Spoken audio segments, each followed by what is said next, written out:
The following is a presentation of WCMP Sports, local sports. Past the 25, to the 20, to the 15, he's going to high step into the end zone, touchdown! Here, wide receivers split each side. He's still going into the end zone. East Central Minnesota, the action starts now. To bring you the call, here's Ethan Game Day Gilman.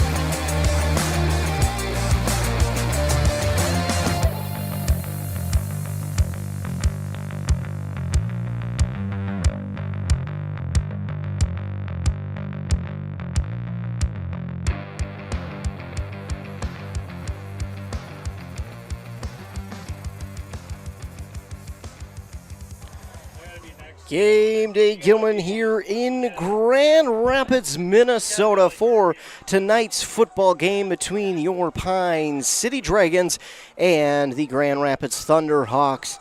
Again, I'm Ethan Game Day Gilman. I'll be bringing you all the action tonight here on 106.5 FM AM 1350 and, of course, live at WCMPradio.com.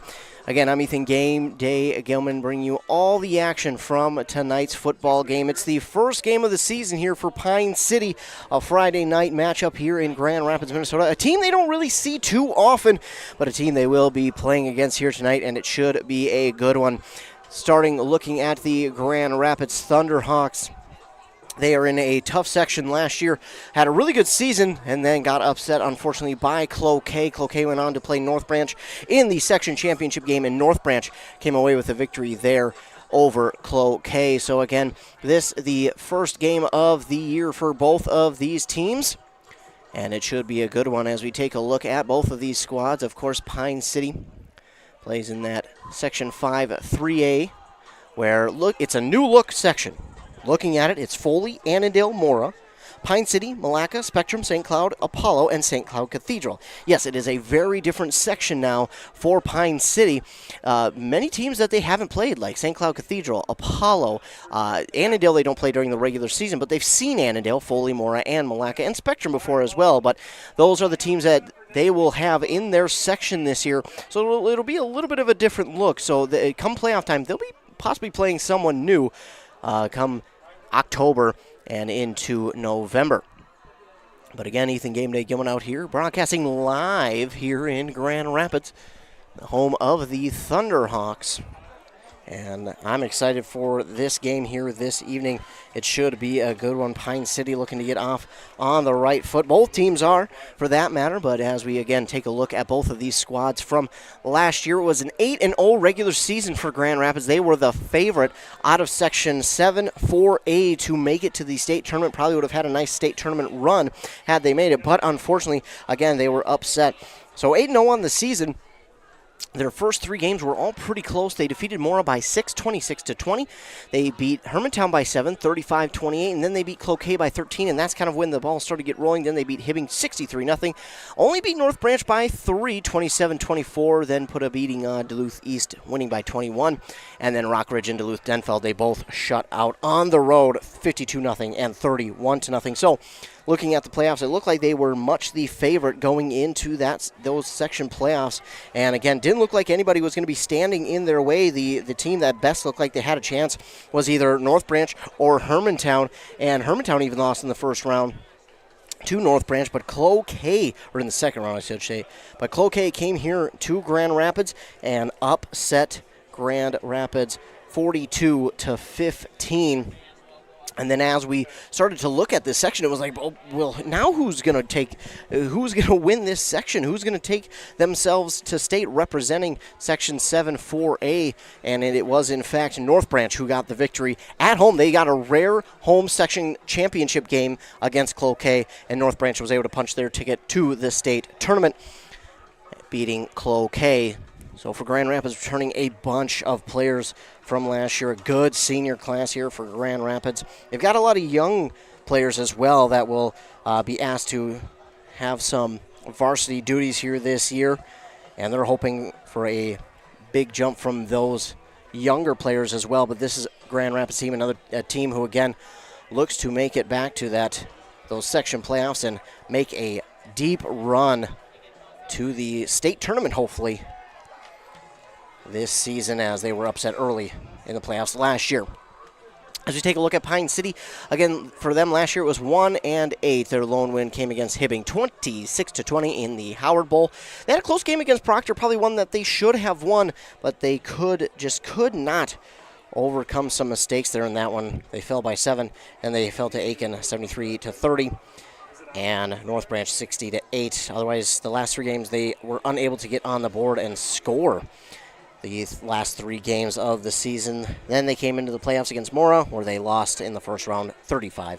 So Pine City looking to kind of turn the corner here this year, looking for kind of a new look. They've got a bunch of seniors here this year. I think it was 12 or 11 of them, and younger guys who are stepping up, but this senior class is ready. They are wanting this game.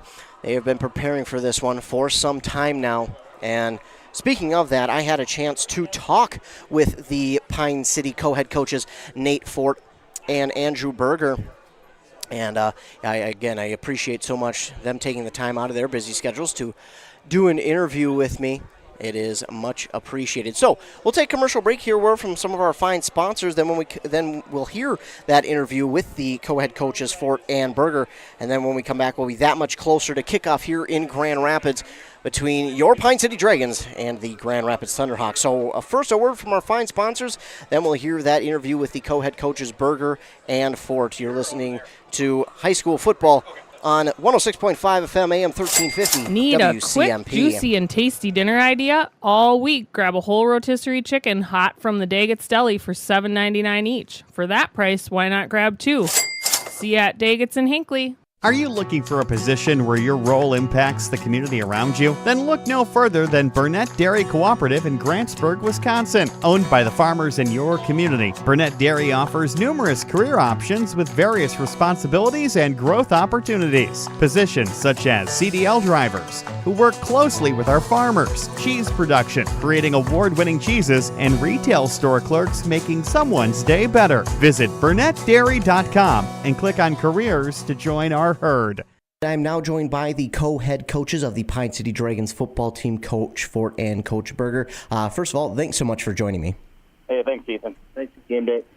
Yeah, thank you. And last time we talked, I know we talked a little bit of kind of about the off-season workouts, the summer camps, and even a little bit of the scrimmage that was coming up that you guys have now since participated in. But looking at this roster kind of as a whole, how is it shaping up? I know we've got a few guys returning who had varsity experience last year, but how many seniors total are there? And then how many guys are coming back with even just varsity experience? Yeah, great question. Right now we're up to about 10 seniors that'll be contributing tomorrow night. Great group of guys. Of those 10, I'm going to say 9 of them are returning letter winners that had significant playing time last year. So we're going to be counting on that crew to help us out on both sides of the ball. They're going to have a big piece of the puzzle. For sure, and I know we talked to a couple of the team captains when we were there at practice, but could you fill us in on who the team captains are? Yeah, so this year we got Matthew Blake, who will be an offensive lineman and a defensive lineman. Trevor Hazelton, who was out last year with an injury, but he really took on a leadership role, and his teammates voted him in. He's an O-line, D-line guy as well. And then Tucker Kubish, who is another captain, senior, one of our better football players. He'll contribute on both sides of the ball. He's a 2-year starter, so he's a big piece. And then we got Jace Preston, who had a really good camp and looked really good on Saturday. So we're looking forward to seeing him in the backfield as well as the linebacker. And then we do have junior Logan Kalecki, who is dealing with a injury from the wrestling season, and we're hoping to get him back on the field in a couple weeks. And again, it's been a couple more weeks of practice, and like you mentioned, you had that scrimmage here on Saturday. Have there been any players who have stood out maybe in that scrimmage or just practice or even just made a leap in their play from last year on both sides of the ball? We have quite a few guys that have stood out on Saturday, offensively and defensively.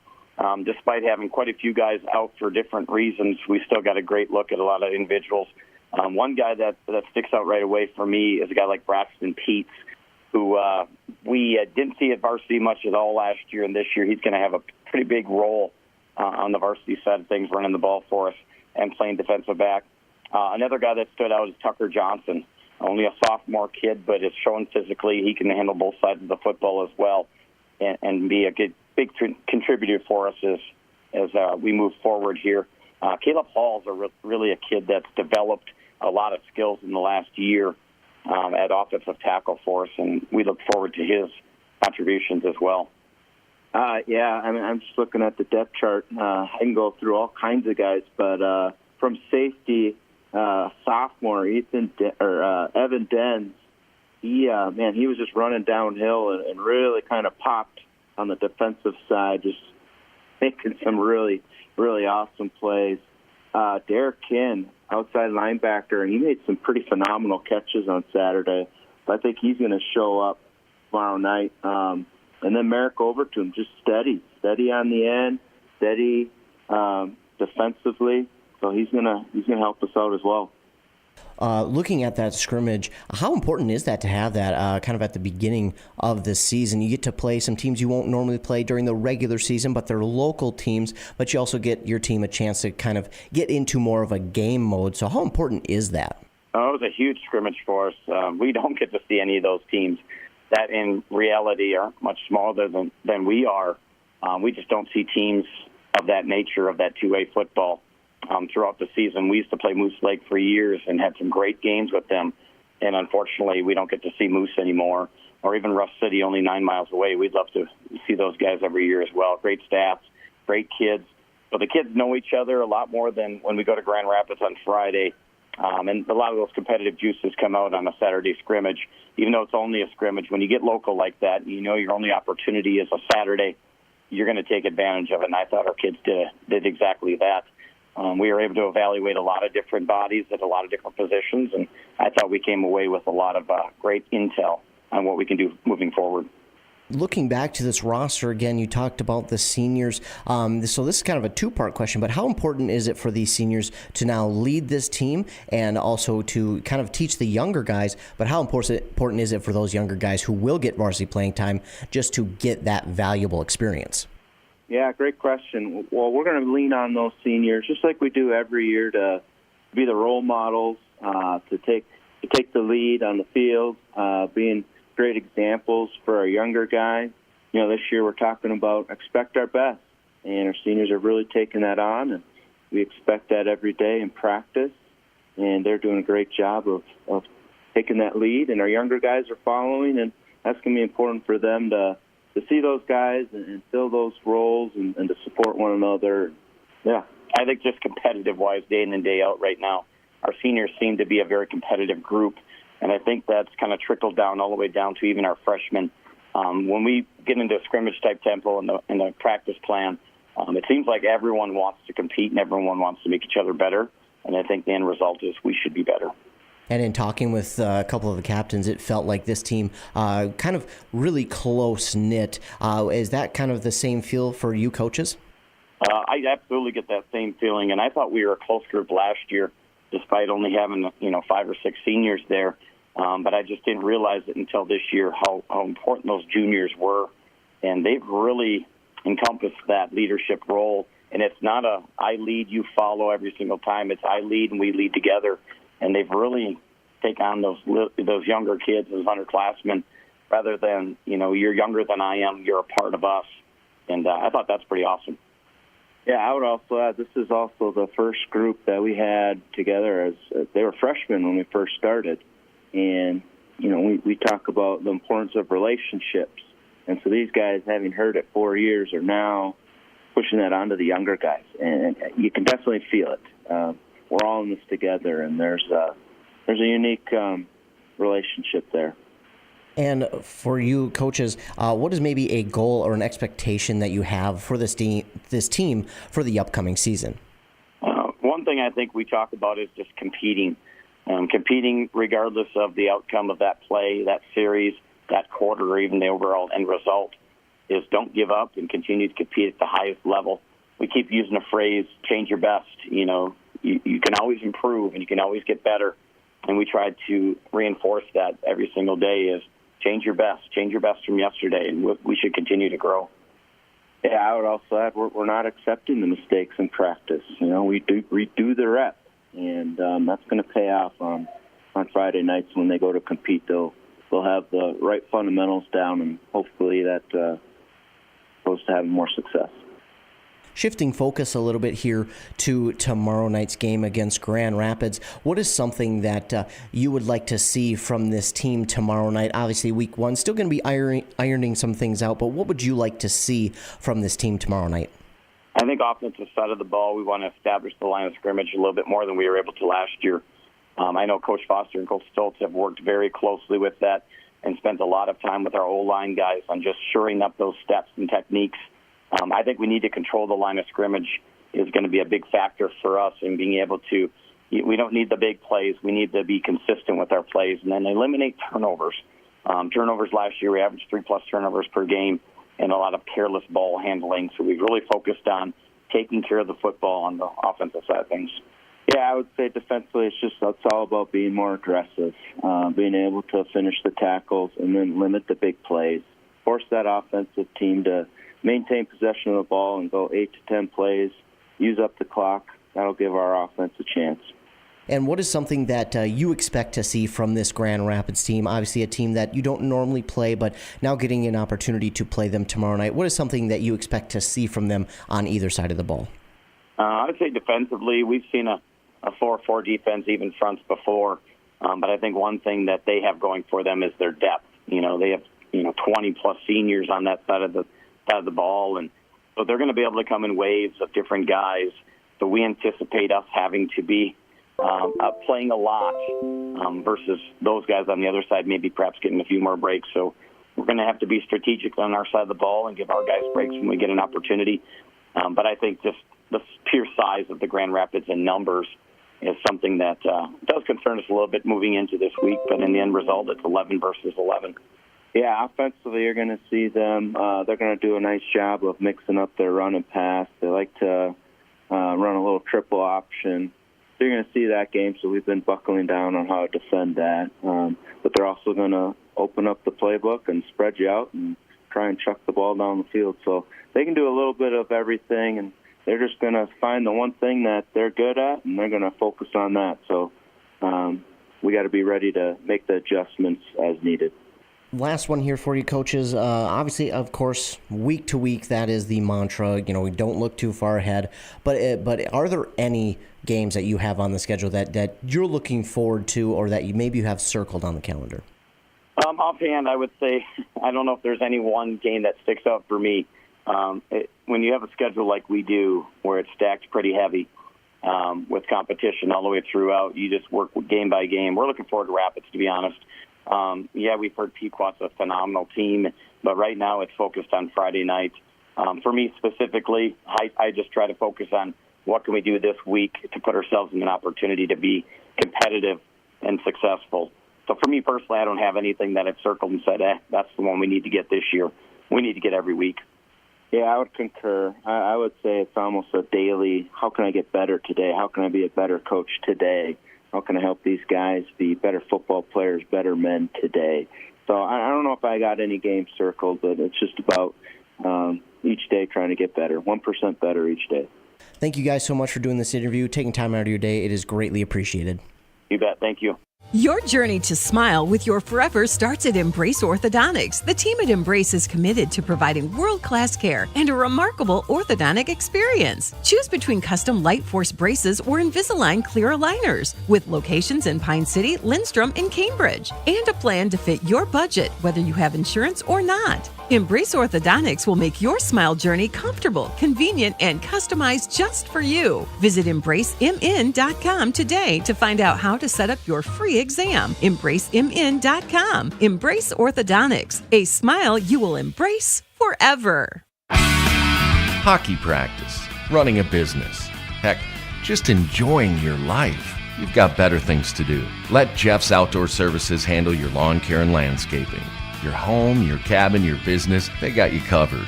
They've been doing it since 1995, and they're good at it. Call today. Jeff's Outdoor Services. You do your thing, and they'll do theirs.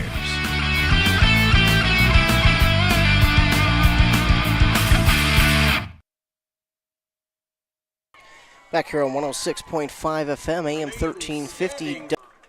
Ethan Game Day Gilman bringing you the action here from tonight's matchup between your Pine City Dragons and the Grand Rapids Thunderhawks up here in Grand Rapids, Minnesota.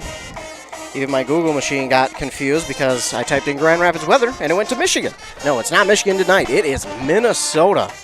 84 degrees here as we are nearing kickoff, about just under 8 minutes away from kickoff here this evening. Going to be a beautiful night for football. By the time kickoff starts, that the sun is going to be having gone down, and there we go. The heat is going to die down since the sun will have gone down by kickoff. It's going to be a low of 59 tonight, so what a great night for football here in Grand Rapids, Minnesota, the home of the Thunderhawks. They've got a beautiful, beautiful stadium here, a new turf field, the orange end zones, the black lettering, white outline, spelling out Grand and Rapids. Just an absolutely beautiful facility here at Grand Rapids. And we will get our national anthem here. And as we do that, we will take another commercial break. Hear a word from our fine sponsors, and then when we come back, we'll be set for Kettle River Pizza Kickoff here on 106.5 FM, AM 1350, WCMP. Untangling your headphones, finding the right remote, saying goodbye to your favorite shirt that hasn't fit in 10 years. Why are simple things sometimes so complicated? Thankfully, with Auto Owners, insurance doesn't have to be one of them. Auto Owners works with independent agents who live in your community and answer when you call, so you can worry about more important things, like finding a new favorite shirt. That's simple human sense. Contact your local Auto Owners agency, Pine Insurance Agency, at pineagency.us today. A Lennox Air Source heat pump is a high-efficiency air conditioning unit that can also heat your home or business efficiently during the spring and fall. It's more economical than heating with propane. Have Dale's Heating and Appliance install your Lennox Air Source heat pump. Dale's offers a personalized focus and free estimates. Ask Dale's how you can receive up to $1,250 rebates for your Air Source heat pump system installed in 2023 with 0% financing. Visit Dale'sHeatingandAppliance.com. Conditions apply. See dealer for details. Hey, this is Rachel from Daggett's in Hinckley. All week long, enjoy boneless top sirloin steaks, certified Angus beef, just $6.99 a pound while supplies last. Get sizzling and save big at Daggett's.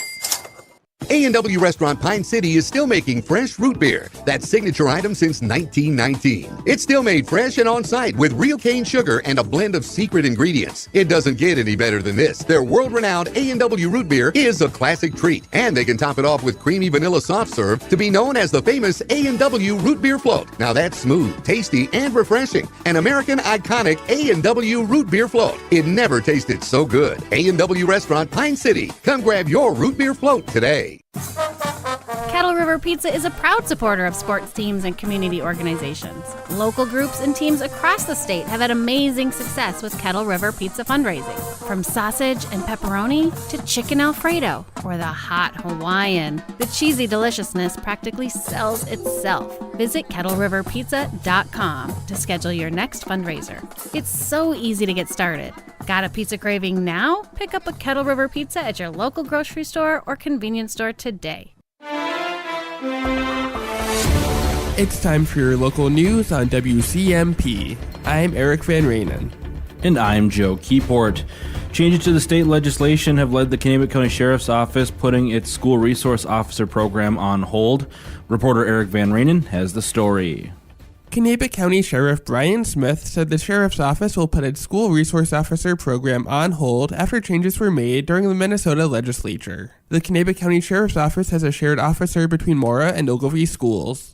The SRO previously spent 2 days in Ogilvie and 3 days in Mora during the school week. Smith said the school resource officer has built important connections at both schools. You know, there's an extra aspect of safety and security within the schools, but there's connections being made with kids that need connections. An education bill passed during the legislative session would prohibit restraints used by law enforcement contracted by school districts. Smith says he hopes eliminating the SRO program isn't permanent. Law enforcement was the law enforcement contingent, whether it be the chiefs of police or the sheriffs, county attorneys. None of them were asked about the effects of this legislation. The sheriff is hopeful the legislature will hold a special session to revise the statute. In other news, the Aurora City Council directed city staff to develop an ordinance regarding cannabis use in public places for their September meeting.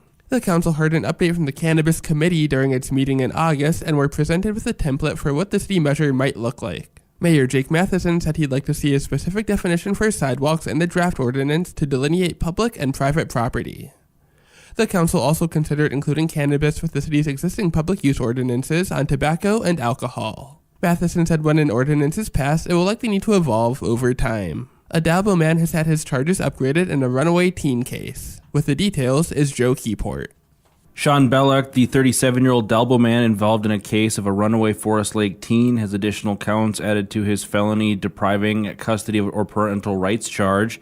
Bellock was arrested in July after the girl was located on a property north of Graston on Highway 107, where she'd been living in a tent.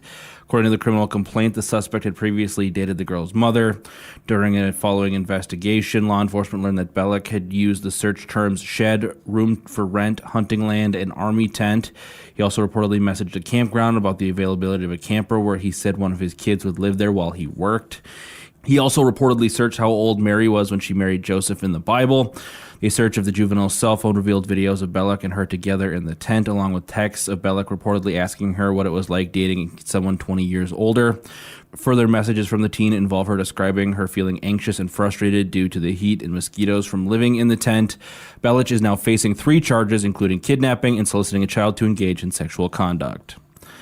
And finally here, during the recent meeting, the Pine heard a proposal from the Civic Center to continue their partnership.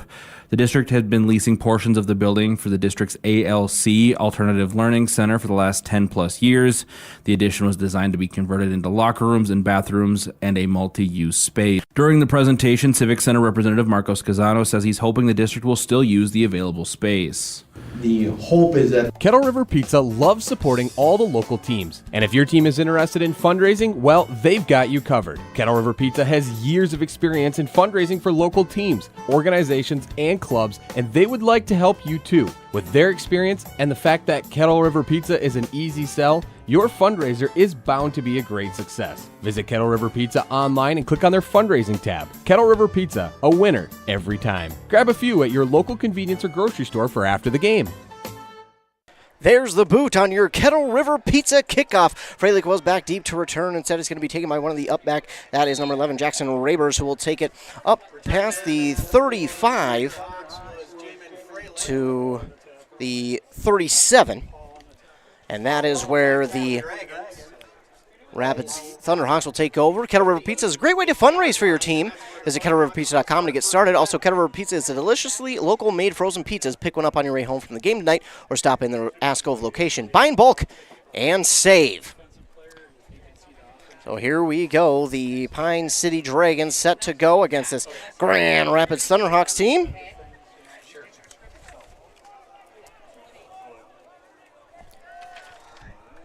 Try to get their offensive starters here as we go along. So the Thunderhawks will start on offense. Quarterback under center. Sends a man in motion. He's going to toss it out wide left to, that is number 33. He's past the 45 to the 50 before he's escorted out of bounds at about the 49 of Pine City. Number 33 is Douglas Jesperson. That's number 33.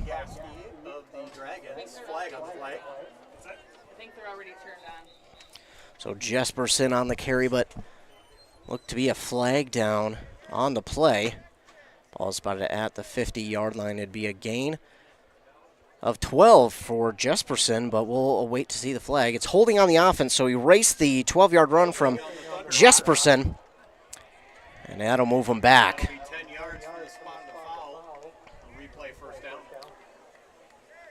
So it'll be first down, and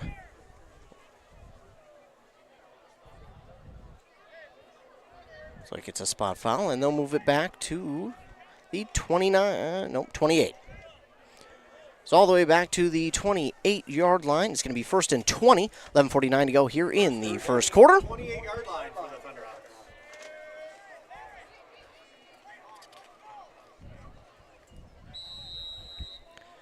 Thunderhawks getting ready to get going here. Devin Kinkle, the quarterback, number 4 today for the Thunderhawks. Sends a man in motion. Flag on the play. Now we're going to get a encroachment penalty here on Pine City. They got fooled by the motion, and then the quarterback backed out from under center to look for the play call, and that sent Pine City across the line for an encroachment penalty, so give them 5 back, and it'll be 1st and 15 from a 1st and 20 for Grand Rapids. Kinkle again, the quarterback here for Grand Rapids. That's Devin Kinkle, the 5'10 senior for the Thunderhawks, back under center. Sends a man in motion left to right, almost. Ooh, I don't know if he crossed the line on that one. So now it's going to be a false start on Grand Rapids. Back-to-back-to-back penalties here. So Thunderhawks had a holding. Pine City jumped off sides, and then the Thunderhawks get called for a false start. So it's going to be 1st and 20 again.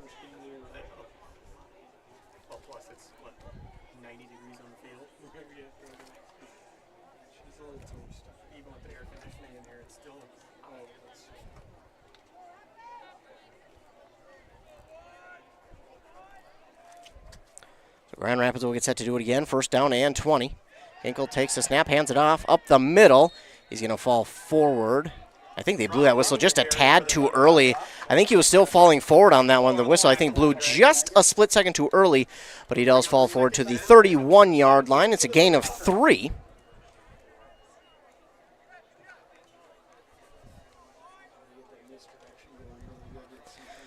So a gain of 3 there for Grand Rapids. Be 2nd down and 17. And in motion right to left. He'll move back to the right side. That's Jesperson, who was in motion. Now a man in motion left to right. Give up the middle. And the ball carrier still going to the 35. That's where he'll be taken down. 4 yards on the carry for Kinkle. So 4 yards there for Kinkle. And that'll make it 3rd down and 13 for Grand Rapids on their first possession of the game.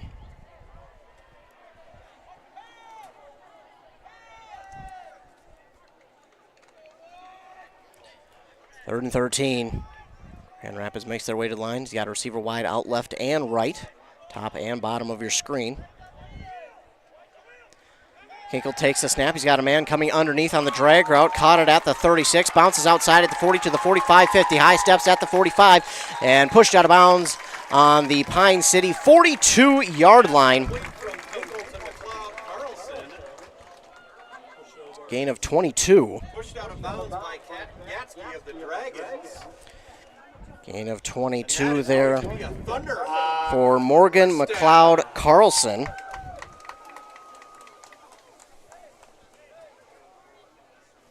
Gain of 22.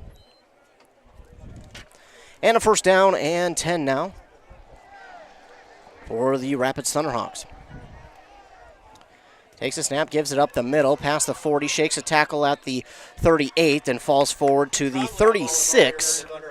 A 5-yard carry. Preston, the tackler for the Dragons. Gain of about 5. 2nd and 5 for the Thunderhawks.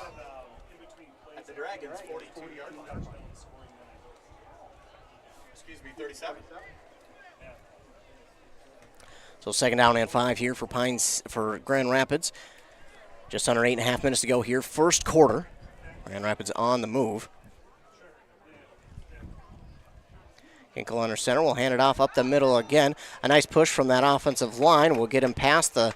They're going to actually spot the ball right just past the 30. Trombley. Kubish on the tackle for the Dragons. And that will to the 29. That's going to be a gain of 7 for Trombley. That's number 15.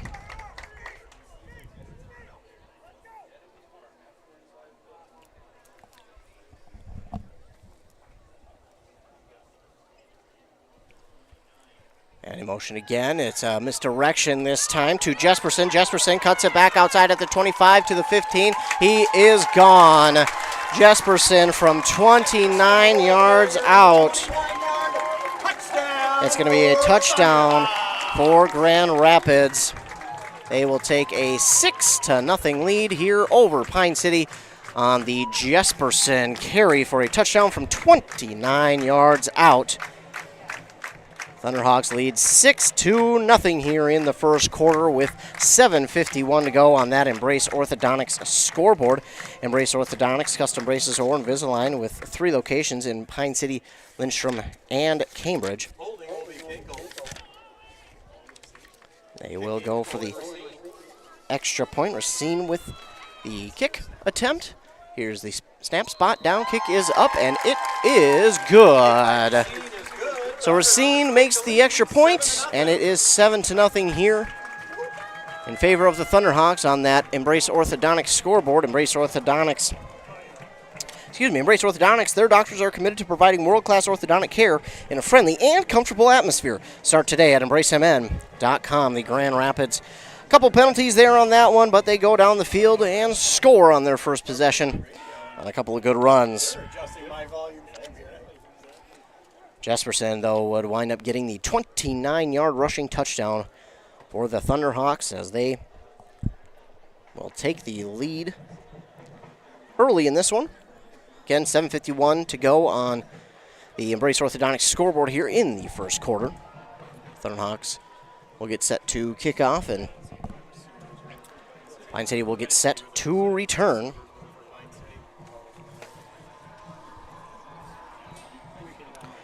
Pine City, again, has got a decent senior group. They are a really close-knit group as well, as you heard in that interview with co-head coaches, I should say, Berger and Fort.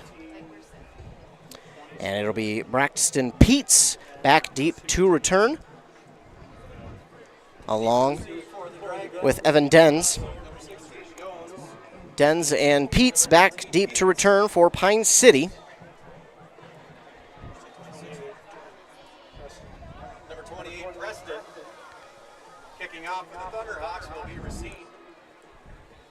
It's going to be Racine getting set to kick the ball off from the 40-yard line.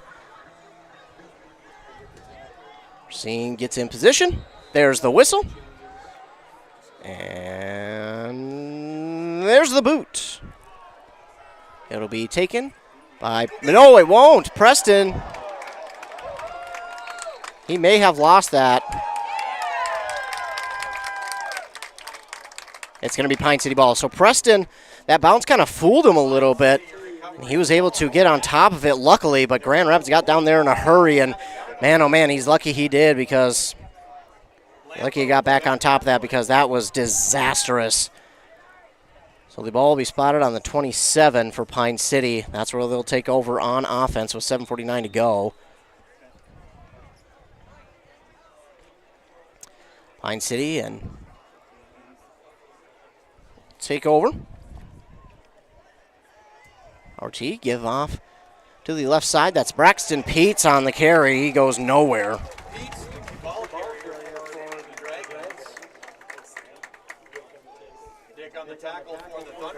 Peets goes backwards by 3 yards.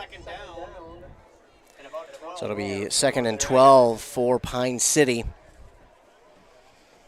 Peets checking out, and checking in for him is going to be number 16, Evan Denz. So 2nd down and long now for Pine City. We'll get the play call in here. Power T formation. Quarterback under center. Takes the snap. He'll give it off the right side, and falling forward. Let's see where they spot the ball. At the 29. So it's a gain of 4 for Pine City. 3rd down and 9. And coming out, power T formation. Quarterback under center. He'll take the snap. It's a counter. Coming back, the left side, and it goes nowhere. That's Jace Preston with the carry.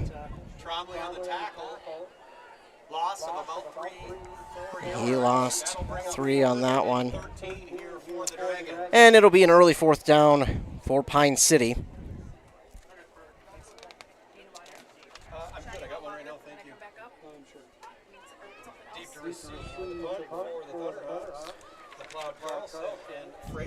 McLeod Carlson and Freilich?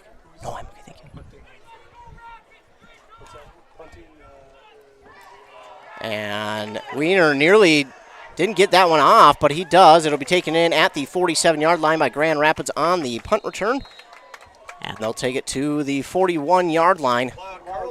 So the Thunderhawks will take over at the Dragons' 41-yard line here in this first quarter. 5:38 to go. Thunderhawks lead 7-0. First down and 10 from the Dragons' 41-yard line. Well, the Dragons will be back out on defense here.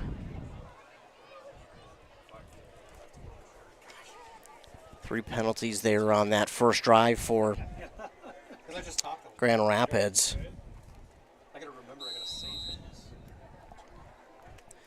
And now the Thunderhawks back on offense.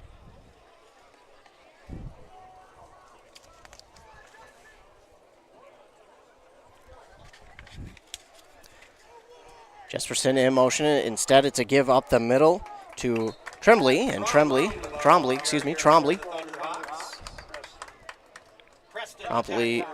will get it to the 36-yard line.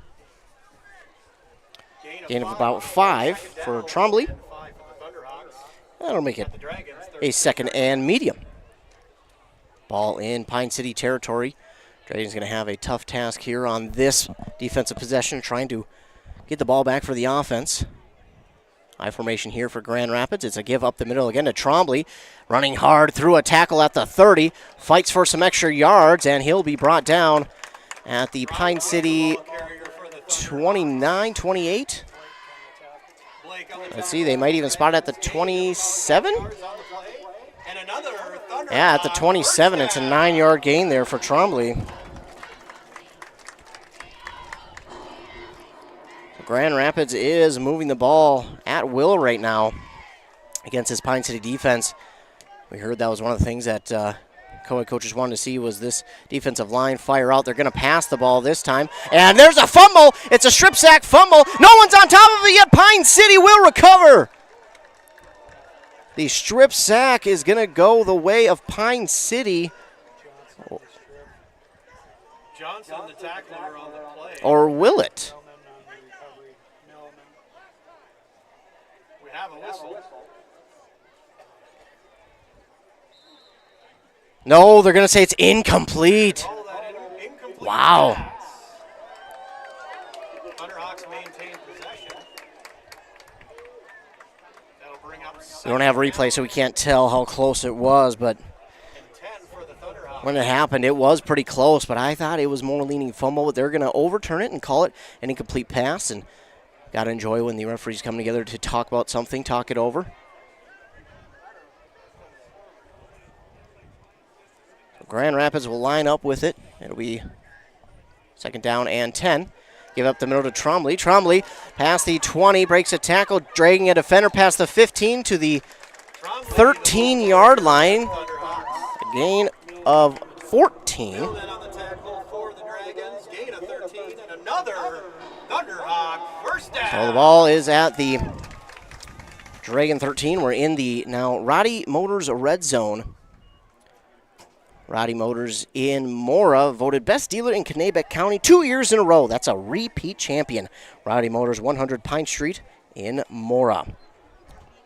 So 1st down and 10 here for the Thunderhawks at the Dragon 13. They'll send a man in motion, but they're just going to hand it up to Trombley again. Trombley getting some good work here tonight. Gets to the 7-yard line. It's a gain of 6 for Trombley. And if it's working, no need to change it. For Grand Rapids, that's what they're doing here. Just giving it to Trombley. And he has been doing the work here on this drive. So second down and about 5 now for the Thunderhawks inside the Dragon 10. They'll send a man in motion, left to right, then send him back.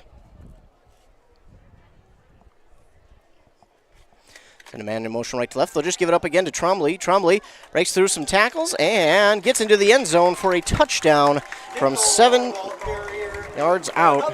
Instead, it's Kinkle who will keep it himself. 7-yard touchdown run there for the Thunderhawks.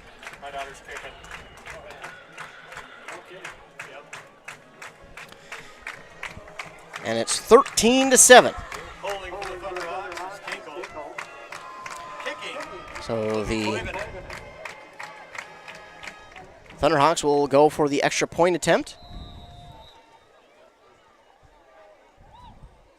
Snap spot, and couldn't get the spot down clean. The ball is still up for grabs. They can return this for 2, but it won't matter as they're just going to hop on top of it. So the extra point is not even going to get off the ground as the snap was not great.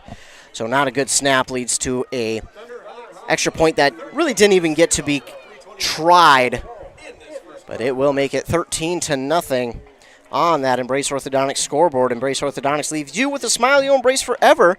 They also have your customized smile journey. It starts with a free consultation. The team at Embrace Orthodontics wants to make your journey as seamless and convenient as possible with custom Light Force braces or Invisalign clear liners. Find out more at embracemn.com. That's EMBRACEMN.com. So the Thunderhawks lead on that Embrace Orthodontics scoreboard 13-0 with 3:21 to go here in the first quarter. It was a tough first drive there for Pine City. Just couldn't get anything going. Going backwards on the drive, and this last drive for Grand Rapids was basically all Trombley. And Kinkle ran it in from the final 7 yards out to give them the 13-0 lead. So Grand Rapids leads with 3:21 to go here in the first quarter. Pine City needs to get a decent drive going here just to get some momentum back for themselves. Again, it looks like it's going to be Peets and Dens back to return.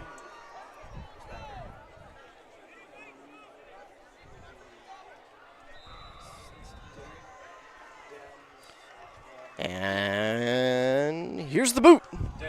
That's going to be a nice kick, and it's going to be Dens who will take it in from the 20 up to the 25, dancing around. And if you're Dens there, you got to get moving forward on that one. Can't be dancing around like that. He had some room to the outside if he wanted to push it out that way. He may have gotten up to the 30, maybe even 30. Maybe he wasn't even broke it out and been off to the races, but got to just commit to going, and that time he could not. His own player actually kind of got in his way. So they'll start from their own 27-yard line here with 3:15 to go on that Embrace Orthodontics scoreboard. Austin Wiener, the starting quarterback here for Pine City. Can't see the running backs, but I know it's Braxton Peets, Evan Dens, and Jace Preston back there. Give up the middle this time, and not a whole lot doing on that carry. May have gained a yard, if anything.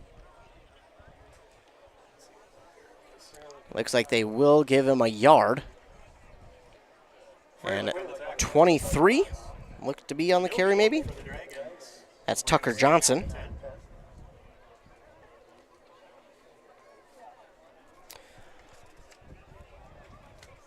No gain on the play. Second down and 10. Wiener will give it off the right side of the line and falling forward. I believe that was 18, Braxton Peets. It is. So Peets with a short carry, maybe a yard or 2.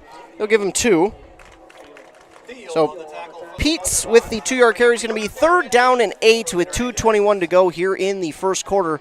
Ball on the Dragons' own 29-yard line. They're trying to get out of their own field position and trying to get something going on offense. Of course, this is only their second drive, but so far not so good here for Pine City. Not getting the push they want on that offensive line, although the last 2 times they've gotten a decent push, but I think they just need the running backs to hit the holes a little bit faster, and this will be the first timeout called here by Pine City. So Pine City will use their first timeout of the half They'll be left with 2. And while they take a timeout, we'll take a timeout as well. You're listening to high school football here on 106.5 FM, AM 1350, WCMP. Resetting your password, unsubscribing from emails, printing anything. Why are simple things sometimes so complicated? Thankfully, with an Auto Owners Insurance independent agent, getting the right coverage for your business doesn't have to be one of them, so you can get back to more important things, like learning how that printer works. That's simple human sense. Contact your local auto owners agency, Pine Insurance Agency at pineagency.us today. Did you know that Franzen Bank and Trust is a Minnesota-owned company? And they're one of the largest community banks around. That's a great combination. As a community bank, they're dedicated to their customers and the communities they serve. You might say they're big enough to help, small enough to care. Last March, they provided $20,000 in grants to 6 different Minnesota communities. They also processed well over 1,700 PPP loans, allowing local small businesses to keep their employees on the payroll during the pandemic. Franzen Bank and Trust. Real people, real results. Member FDIC. Now, back to more live local sports action on WCMP. Back here on 106.5 FM, AM 1350, WCMP. Game Day Gilman bringing you the broadcast of tonight's game for the Pine City Dragons, the first on the year between the Pine City Dragons and the Grand Rapids Thunderhawks. Thunderhawks lead 13-0 here in the first quarter with 1:57 to go, and it's a 3rd down and 8 for Pine City. Line up in that power T formation, Austin Wiener under center. Wiener will take the snap. He'll give it off on the left side to Jace Preston. Preston has nowhere to go. No gain there for Jace Preston. And that'll bring up 4th down and 8. Creeping up on a minute and a half to go here in the first quarter. Thunderhawks lead 13-0 over your Pine City Dragons. Thunderhawks will have 2 back to return. One of them, McLeod Carlson and Freilich. Back deep to return for Grand Rapids. Austin Wiener. And here's the punt. It's going to be a decent rolling punt. Caught at the 39 by Freilich. Freilich will take it to the right side. Now cuts it back to the left. Cuts it all the way outside to the 50. To the 45. Cuts it back up to the center at the 40. To the 35. Tripped up at the 35, but falls forward to about the 32-yard line. And a great return there by Grand Rapids will set them up in excellent field position. With 1:02 to go here in the first quarter. Ball will be spotted at the 31-yard line of Pine City. Not a great start to this first game for Pine City, but it's only the first quarter, and again, a lot of times you're knocking the rust off here in the first game, and sometimes if guys haven't started too many varsity games, it can be a little bit of a shell shock as to the speed of the varsity level. So we'll hope that is the case here for Pine City as they trail 13-0, 1:02 to go. It'll be 1st down and 10 for Grand Rapids on the Pine City 31. Set up, have a man in motion left to right, but they're going to get Trombley up the middle. Going to get a whistle down. Looks like maybe movement. It is going to be a false start on Grand Rapids, and that was not Trombley on the carry. Instead, it was Oliver Spahn. So Spahn was on the carry, but it isn't going to count.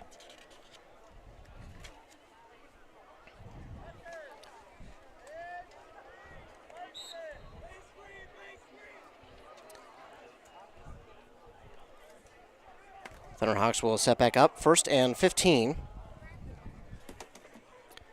Ball back at the 36. And another penalty down, and I believe this will be movement again. False start again by the Thunderhawks. Back up another 5. 1st down and 20. So 1st down and 20, that's something we heard earlier in this quarter.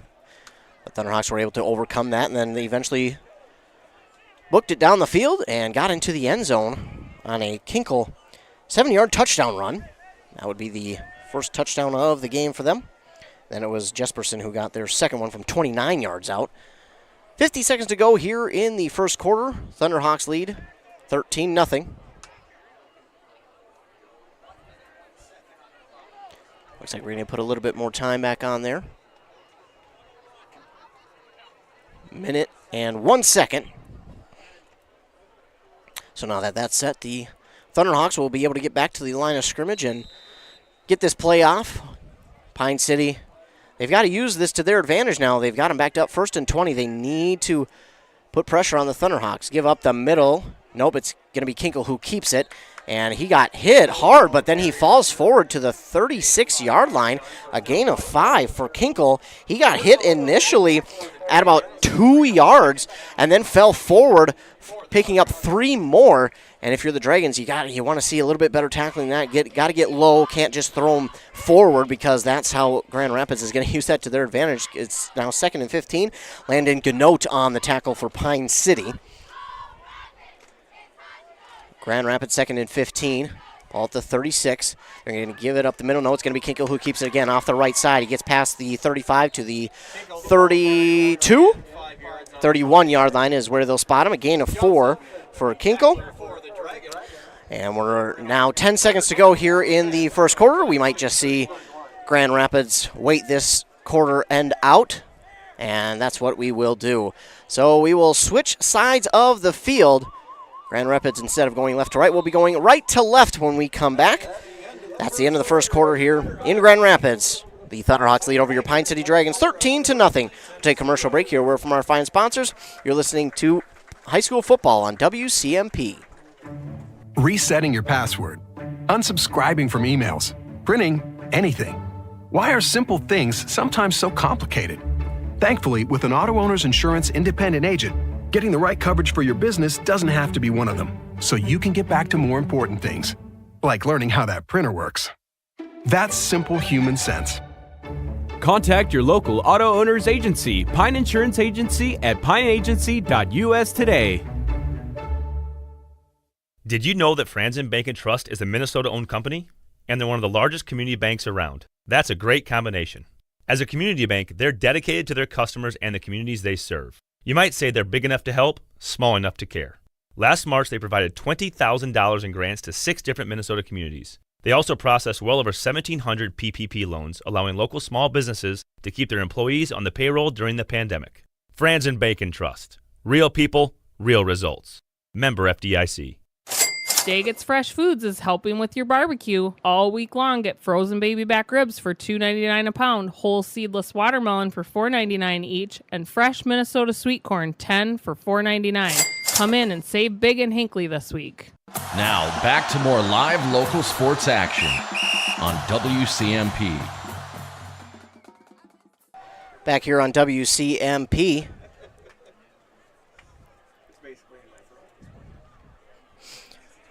Thunderhawks now deal with a 3rd down and 10. They'll toss it out left here, and that is number 33, and he's gone. That's Jesperson again. Pine City missed their contain. They got caught on the offensive line. Checking one way. They went right side with their motion, blocked the right side, and then they tossed it out left, and the linebackers and D-line got pulled in to that left, or the right side of the line, and Jesperson went out left for a 31-yard touchdown run. So it'll be 19-0 now in favor of the Thunderhawks. Toivonen will be set to kick, but we're going to get a timeout called here by Grand Rapids.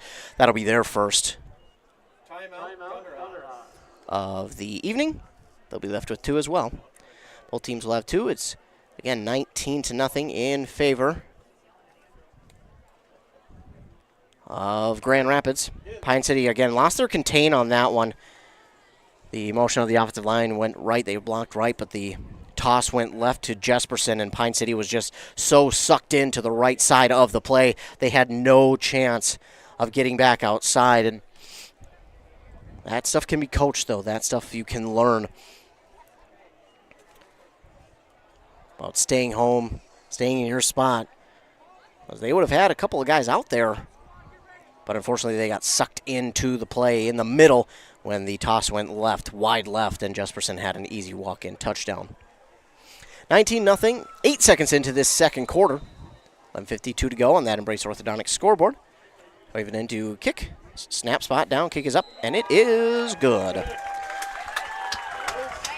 So the Thunderhawks now lead 20-0 over your Pine City Dragons on that Embrace Orthodontics scoreboard. Embrace Orthodontics. They'll do all the insurance heavy lifting for you, and if you don't have insurance, ask about financing options. They'll find a plan to fit your budget. And the team at Embrace Orthodontics believes the results of a remarkable orthodontic experience should last a lifetime. They'll keep your smile transformation where it needs to be with a lifelong retention program. Find out more at embracemn.com. So the Thunderhawks lead 20-0 over the Pine City Dragons here on that Embrace Orthodontics scoreboard. At their fourth possession. This will be Pine City's third on the evening. 4 penalties for Grand Rapids on the evening so far, but it hasn't really hurt them too much as they've been able to run the ball at will. It's been the counters and kind of the motion that has been fooling the Dragons so far, and Grand Rapids has been able to use the counters, the misdirections against Pine City. Peets and Den's back to return. Here's the kick. And it's going to be taken in by Peets. Peets takes it in at the 25, trying to get around one defender at the 27. Then he falls forward to about the 29. And that is where Pine City will take over at their own 29-yard line with 11:48 to go. Hoping that this offensive possession can be a little bit better than the last two. This their third possession of the game. Haven't been able to do much on that offensive side of the ball. Hoping this go-round translates differently.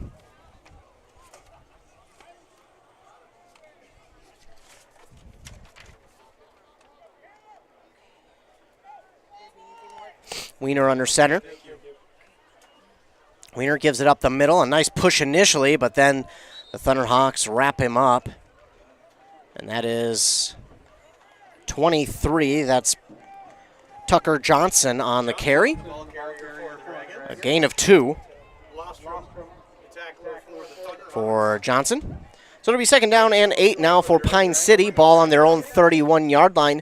He got the initial push he was looking for, but the Thunderhawks just did a great job of getting off the blocks after that initial push and wrapped him up for a short gain. If you're Pine City, you want to see that O-line hold on to the blocks just a little bit longer, as that one probably would have sprung Johnson for a decent gain. Instead, it's only 2. Wiener under center, power T formation. Wiener takes a snap. He fakes a give. He rolls out to his left. He's looking, and cannot get past the defender. That's going to be an incomplete pass, if not a sack. Nope, it's going to be incomplete. So, incomplete pass there for Austin Wiener. I like the idea there by Pine City to change it up, try and go with a play-action rollout pass. Looked like he might have had someone downfield, but just no chance for Wiener to set up and throw that ball. Wouldn't have got anything behind it. Had he tried to even set up, he would have been sacked. So, trying to throw it on the run, just couldn't get anything behind that one. And it'll be 3rd down and 8 to go for Pine City. Again, I like the idea. I like the fact that they tried to go with that play-action rollout pass. But just the pressure there from Grand Rapids was immense, and there was really no chance for Wiener to do anything with that one. So 3rd down and 8. Ball on their own 31-yard line for Pine City here in the second quarter with just under 11 to go. Preston on the carry on the left side of the line. Goes nowhere. Maybe he picks up a yard. He does. Picks up 1. And it'll be 3rd and 7 from the, or 4th and 7, excuse me, from the 32.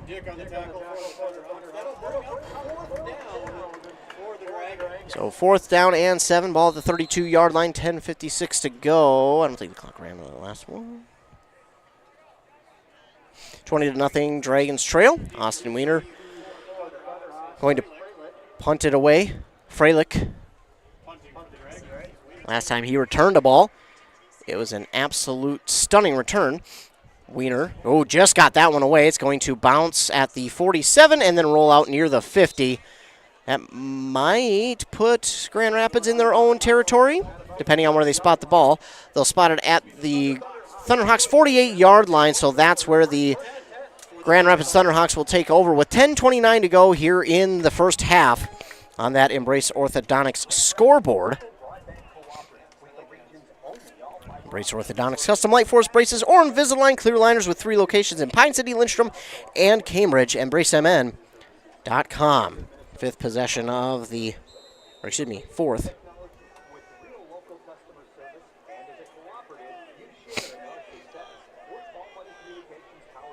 For Grand Rapids.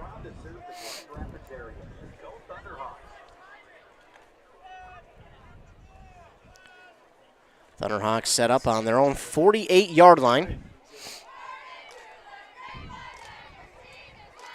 Kinko will fake the toss out right, then throw it underneath here.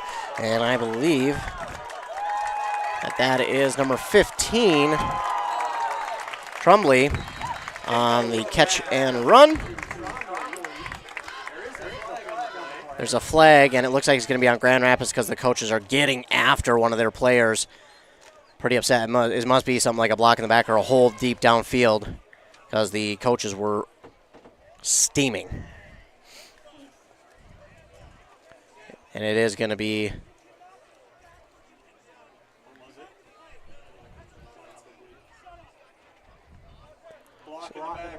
so erase the big gain there from Kinko to Trumley.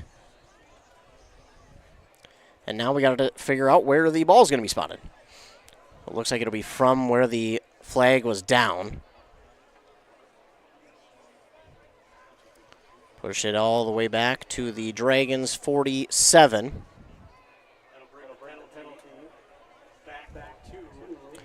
The fifth penalty of the night for Grand Rapids.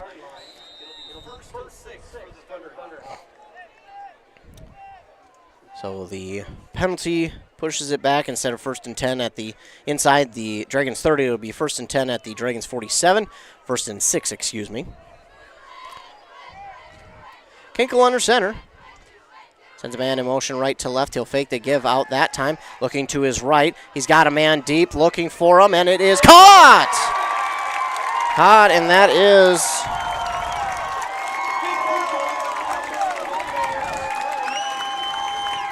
McLeod Carlson, I believe. So McLeod Carlson goes 47 yards and a touchdown. McLeod Carlson, 47-yard catch and run there for Grand Rapids. Put the Thunderhawks up 26-0. He was looking downfield. Pine City had decent coverage, but I think they got lost looking at the quarterback instead of just staying with the receiver, because then the receiver just got that half step in front and was able to pull away. And a beautiful catch, over-the-shoulder catch. Had to use his fingertips to hang on to that one. And the kick here is up and good to make it 27-0 on that Embrace Orthodontics scoreboard. Embrace Orthodontics, their doctors are committed to providing world-class orthodontic care in a friendly and comfortable atmosphere. Start today at embracemn.com. 10:09 to go here, second quarter. Grand Rapids is up 27-0. So the Dragons down 27-0 here in the second quarter. It's been a rough go of it here in the first quarter. Pine City, and they have had their opportunities, have been able to get some things going, but just haven't been able to capitalize on what they've been given. The offensive line has gotten a decent push a couple of times, but just haven't been able to capitalize on that. And running backs got to hit the hole, I think, a little bit harder and faster to capitalize on that push, because the Dragons are getting an initial push on some of these runs, but just the Thunderhawks, give them credit. They're doing a great job of quickly getting off the blocks and making a tackle before the runner can go too much of anywhere. The longest run of the evening for Pine City was 4 yards by Evan Denz. Back to receive for the Dragons. Peets and Denz kicking off. So we'll get set to kick it away. It's going to be Peets and Evan Denz back to return again for Pine City. They're standing at the 20-yard line. Rapids will be kicking off from the right hash.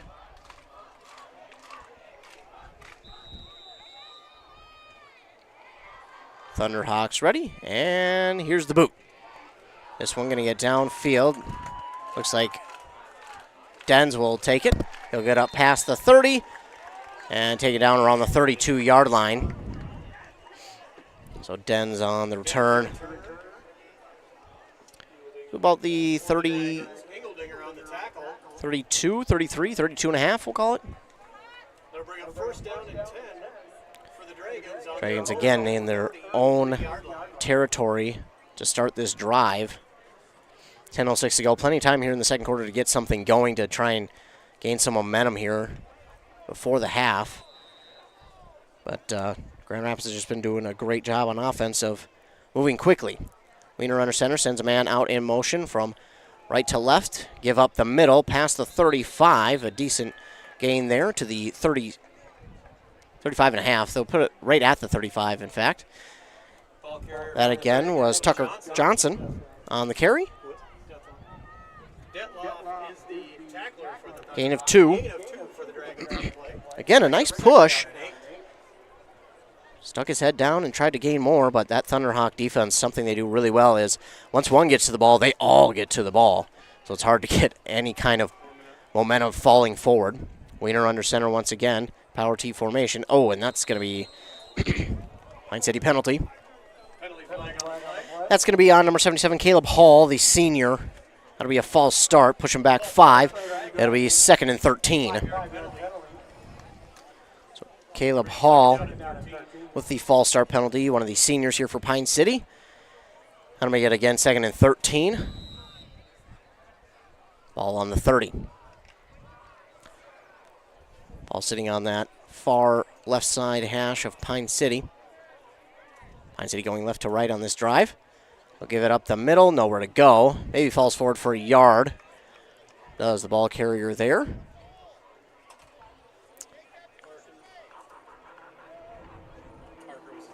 And 32, the ball carrier there for Pine City. That was Daniel Milliman.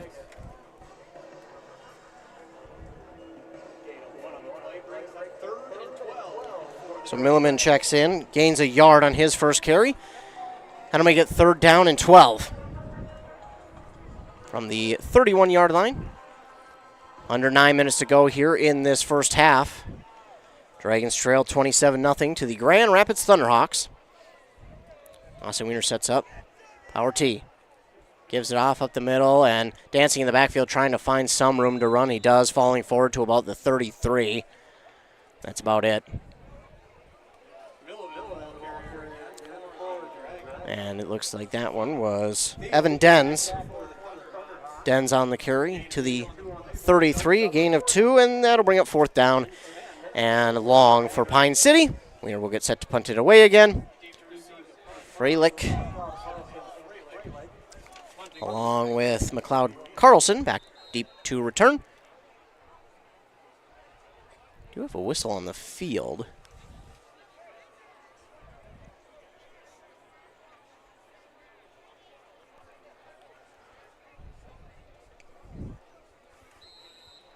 And we're set to go again.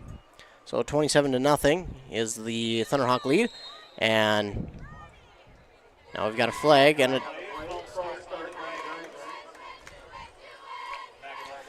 a false start for Pine City. We'll back them up 5 more yards to make it 4th and 15.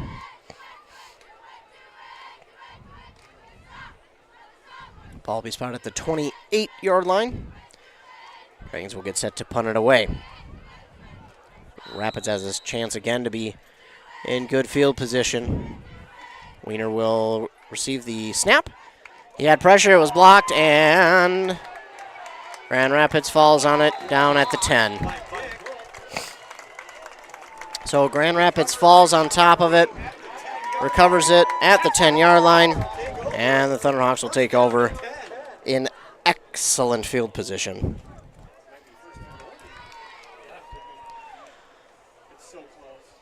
So ball spotted at the 10-yard line here for Grand Rapids.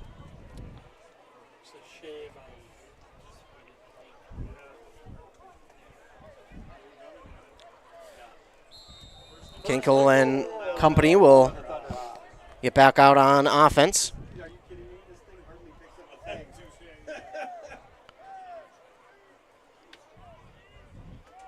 He'll have a receiver wide on each side of the formation. Will Kinkle set up under center. He'll give it off to the right side there to number 12, trying to make a move, and spin move at the goal line. Gets him into the end zone. That is number 12, Jamin Freilich. So Freilich from 10 yards out gets the touchdown to make it 33-0 in favor of the Thunderhawks. Well, that was a Roddy Motors red zone there again for the Grand Rapids Thunderhawks. Roddy Motors red zone. Roddy Motors in Mora, RODDYmotors.com. SUVs, pickups, sedans, maybe even a camper. Talk to Joe at Roddy Motors in Mora and see what he's got on the lot now. Spot down kick up. It is good. So it is 34-0 after that extra point attempt is good. On that Embrace Orthodontics scoreboard, Embrace Orthodontics, your customized smile journey will start with a free consultation. The team at Embrace Orthodontics wants to make your journey as seamless and convenient as possible with custom Light Force braces or Invisalign clear liners. Find out more at embracemn.com. So with that, we'll take a quick 30-second break. You're listening to football here on WCMP. Are you interested in a technical degree that can quickly help you land your dream career? Or maybe you've always dreamed of going to a 4-year college, but you'd like to start close to home. Either way, Pine Technical and Community College has you covered. PTCC offers more than 50 degrees in hot fields like healthcare information technology, advanced manufacturing, and business. PTCC is now accepting applications. Financial aid may be available online at pine.edu. Starting out or starting over, find your future at Pine Technical and Community College. 34-0. Pine City trails the Grand Rapids Thunderhawks here in quarter number 2. With 7:45 to go here in the first half. Thunderhawks have just been quick on their drives. They haven't taken a lot of time off their drives. That first one was the longest. That one went one play, 10 yards. Freilich took it into the end zone. Had a nice spin move there at the goal line.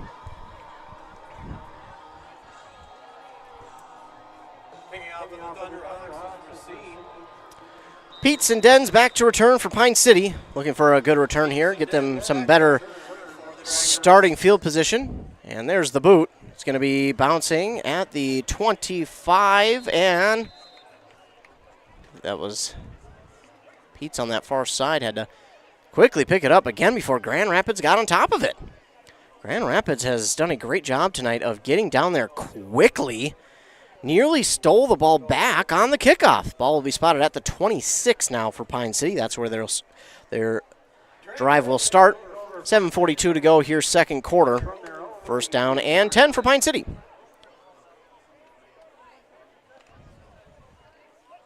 So Austin Wiener and company will bring their offense to the line. Wiener under center, gives it up the middle, and really nowhere to go. Swarmed upon back there was the ball carrier. I believe that might have been Johnson, Tucker Johnson maybe. That's who we'll say it is. He's going to lose a yard officially.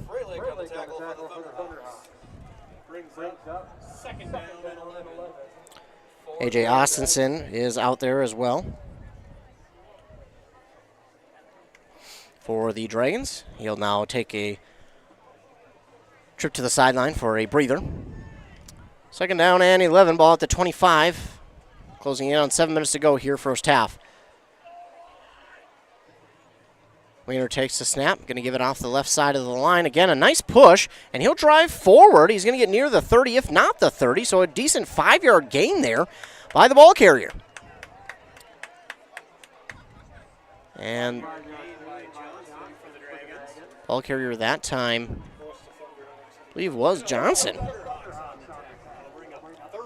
So Tucker Johnson, a nice 5-yard carry that time, but it will set up third down and 6. So probably their best third down position they've had so far here in this first half. So Pine City really needs to convert here on third down and medium. Send a man out left. It's going to be Jace Preston. Another nice push, and pushing towards the 35.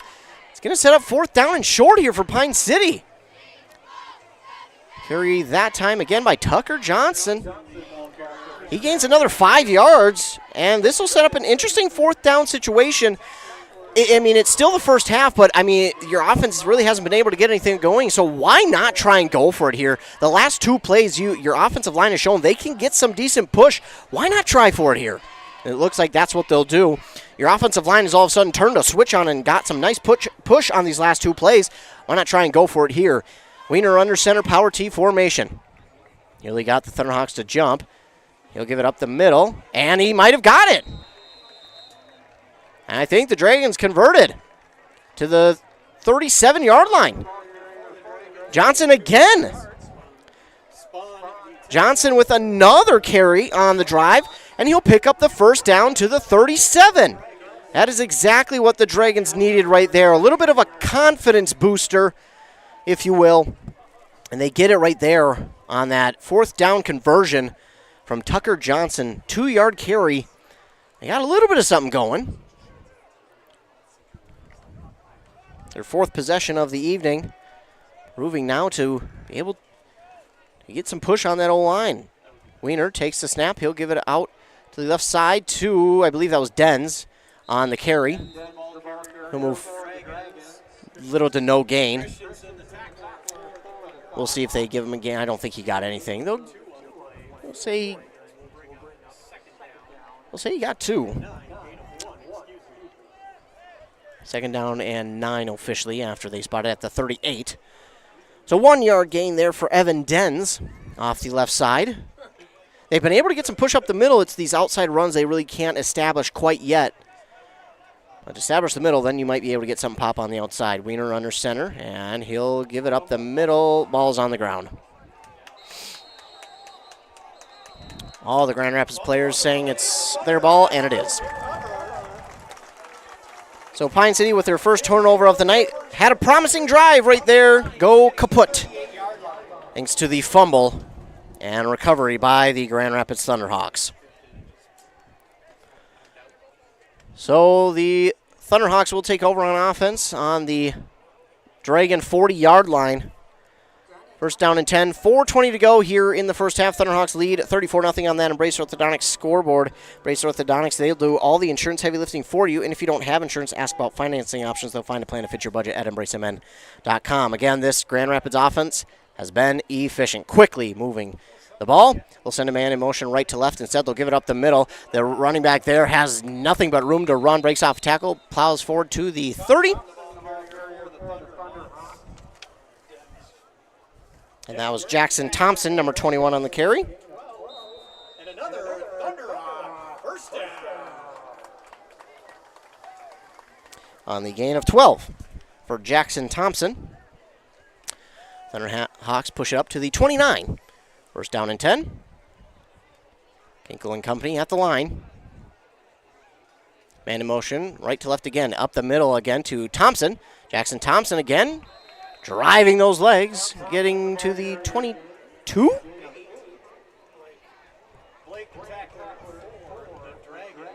Gain of 8.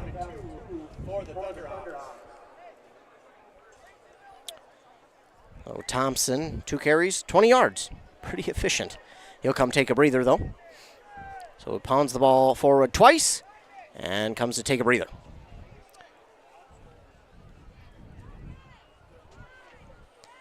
The Thunderhawks have used a plethora of players running the ball here. And it'll be a counter back the other way for number 7. He's into the end zone untouched. That's Marcus Thiel on the carry. A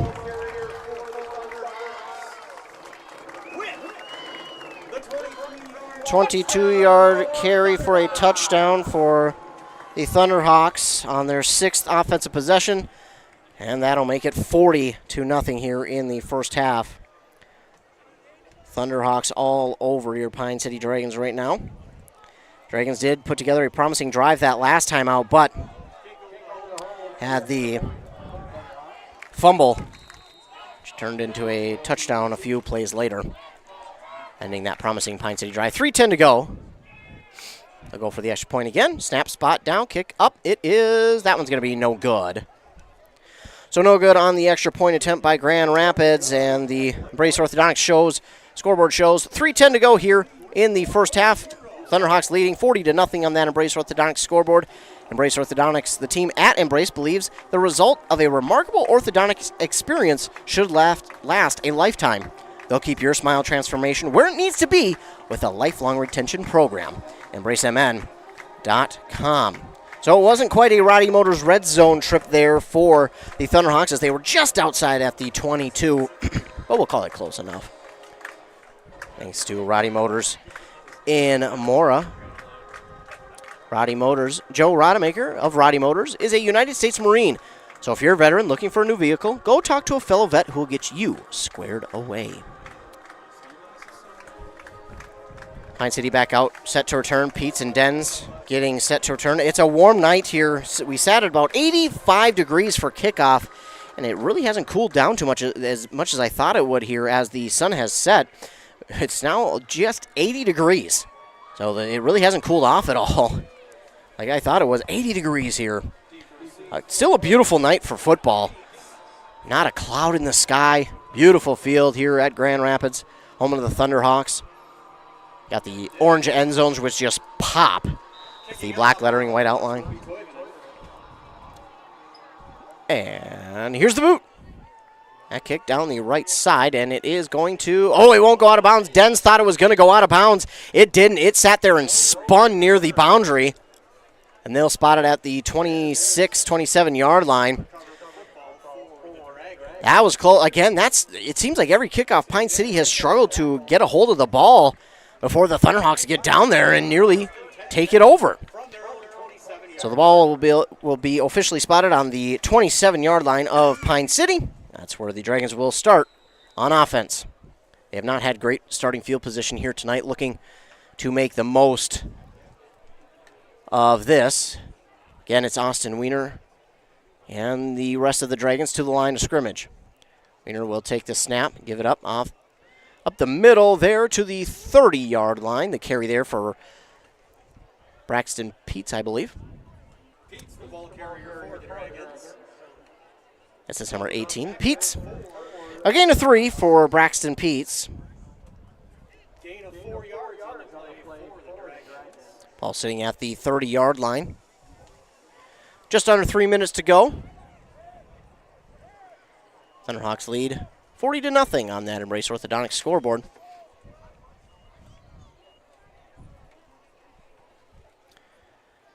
Wiener, power T formation, takes the snap. Oh, it's a fumble. Miscommunication. Wiener is able to get back on top of it, back behind the 25 to about the 23-yard line. It's a loss of 7 on that one. That was I couldn't tell if Wiener was trying to run an option and the ball carrier just kind of grabbed the ball a little too hard and he was trying to pull the ball out, and that's what happened, or if Wiener was trying to hand it off and the ball carrier didn't grab the football hard enough. Couldn't really tell on that one either way. They were not on the same page on that play, and it winds up being a 3rd and 14 now for Pine City, just kind of shooting themselves in the foot here in this first half. Wiener will look. It's going to be a counter play, rather, to Jace Preston. Preston maybe back to the line of scrimmage. I think they might spot it at the 23, so a gain. And we'll give them a yard. We'll give them a yard just because. 1 yard on that play, and it's going to be 4th and long. Under 2 minutes to go, Pine City, they've just got to hope to hold this Grand Rapids offense who hasn't had many plays. I mean, it's been, probably averaging 4 plays per offensive possession. Wiener this time, it will not be blocked. It'll bounce at the 49, bounce back to the 45, where it will be picked up by Thunderhawk, and a little bit of a slow return there. Not really looking to do too much on that return were the Thunderhawks. That was McLeod Carlson. Yeah, he really wasn't looking to do much on that return. They don't really need to score here before the half ends, so I don't think he was necessarily trying to give it his all.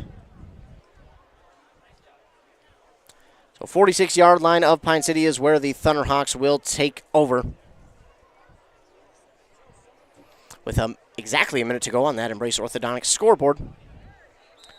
Again, Grand Rapids averaging about 3-4 plays per offensive possession here. Just been super quick. And we've got a whistle.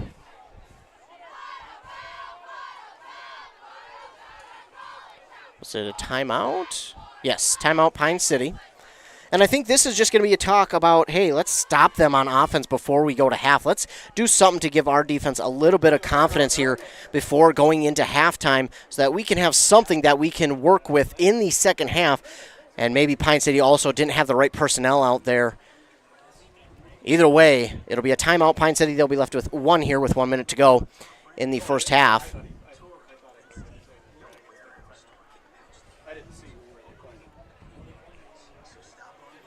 So 1 minute to go on that Embrace Orthodontics scoreboard. Grand Rapids leads 40-0 here in the second quarter.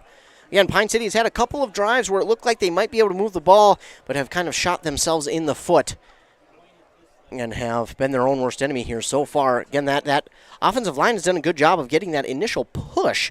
It's after that the Thunderhawks just do a great job of getting off the block so quickly.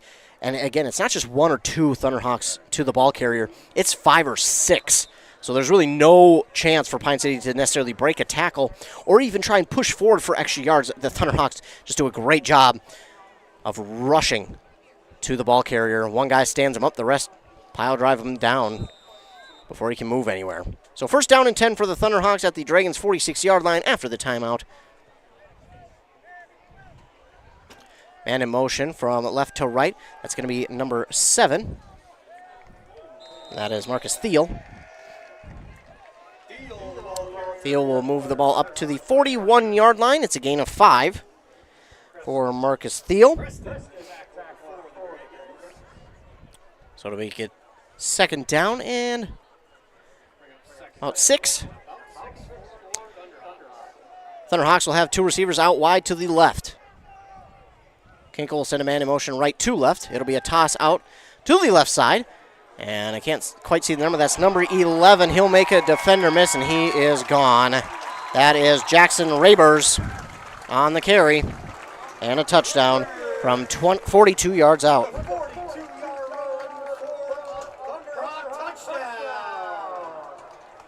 "42-yard touchdown run for Rabers. And it's a 46-0 lead.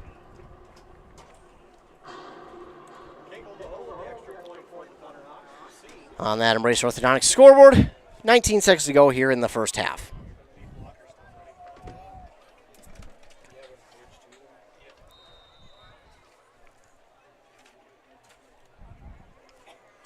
Setting up for the PAT, spot down, it is up, and it is good. So the extra point is good to make it 47-0 in favor of the Thunderhawks here with 19 seconds to go in the half before we go to halftime. On that Embrace Orthodontics scoreboard, Embrace Orthodontics. The team at Embrace believes the result of a remarkable orthodontic experience should last a lifetime. They'll keep your smile and transformation where it needs to be with a lifelong retention program. EmbraceMN.com. At the 7th possession for Grand Rapids, and it's been 7 touchdowns. 7 for 7 on the night are the Thunderhawks.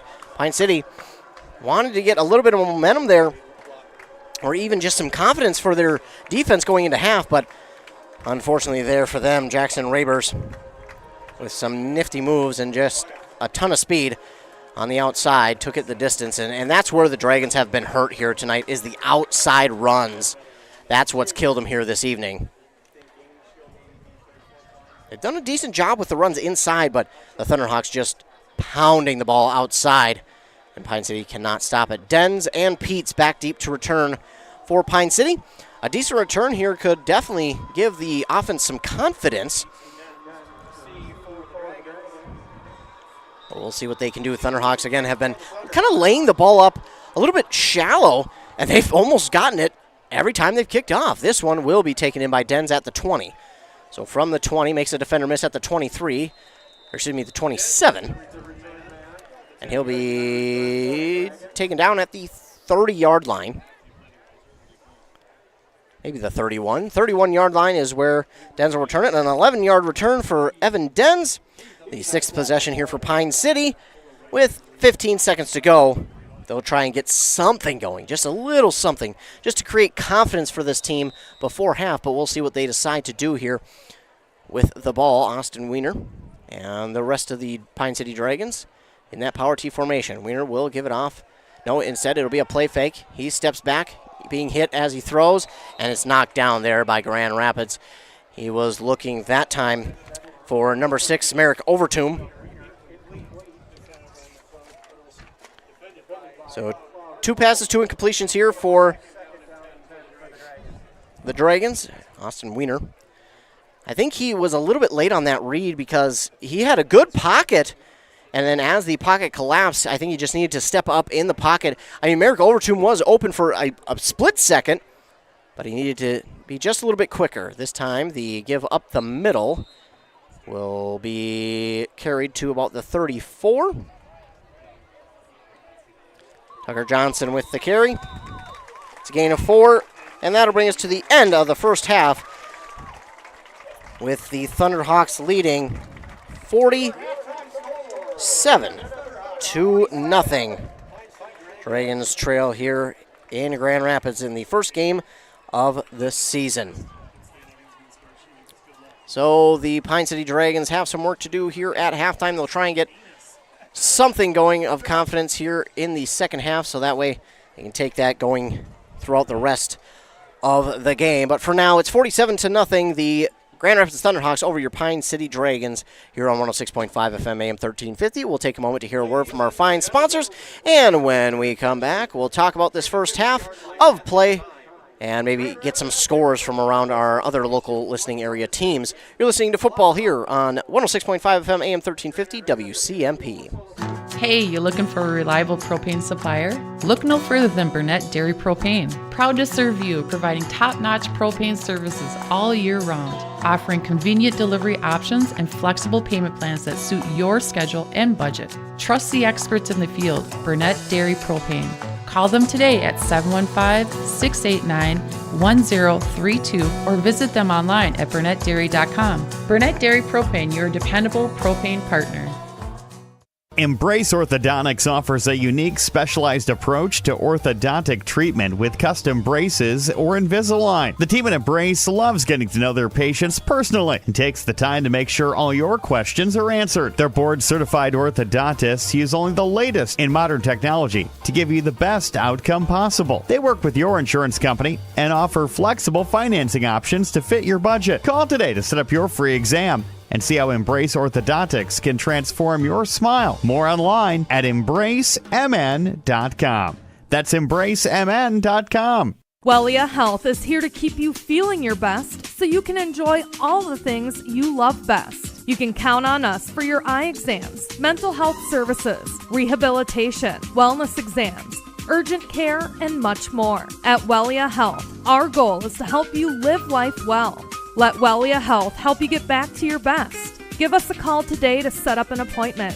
320-679-1313. WelliaHealth.org. Everyone knows there are great places to play in northwestern Wisconsin, but did you know there are great places to work? Burnett Dairy Cooperative is just outside of Grantsburg, Wisconsin, and offers numerous career options with a wide variety of responsibilities, schedules, and growth opportunities. Some positions may include CDL driver, cheese production, and seasonal workers. Burnett Dairy Cooperative has competitive wages, 401k, profit sharing, and many other great benefits. Be part of our herd. Visit BurnettDairy.com and click on Careers.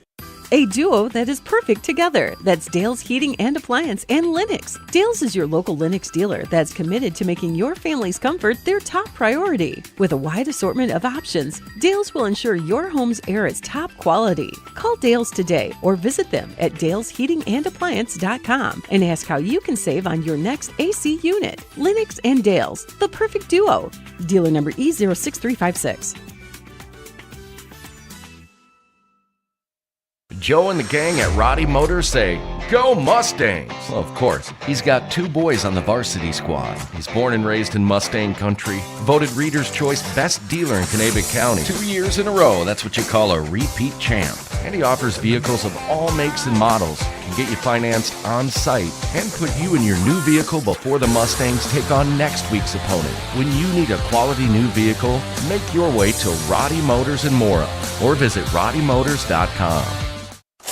Need a quick, juicy, and tasty dinner idea? All week, grab a whole rotisserie chicken hot from the Daggett's Deli for $7.99 each. For that price, why not grab 2? See you at Daggett's in Hinckley. It's time for your local news on WCMP. I'm Eric Van Rainen. And I'm Joe Keyport. Changes to the state legislation have led the Kanabec County Sheriff's Office putting its school resource officer program on hold. Reporter Eric Van Rainen has the story. Kanabec County Sheriff Brian Smith said the Sheriff's Office will put its school resource officer program on hold after changes were made during the Minnesota legislature. The Kanabec County Sheriff's Office has a shared officer between Mora and Ogilvie schools.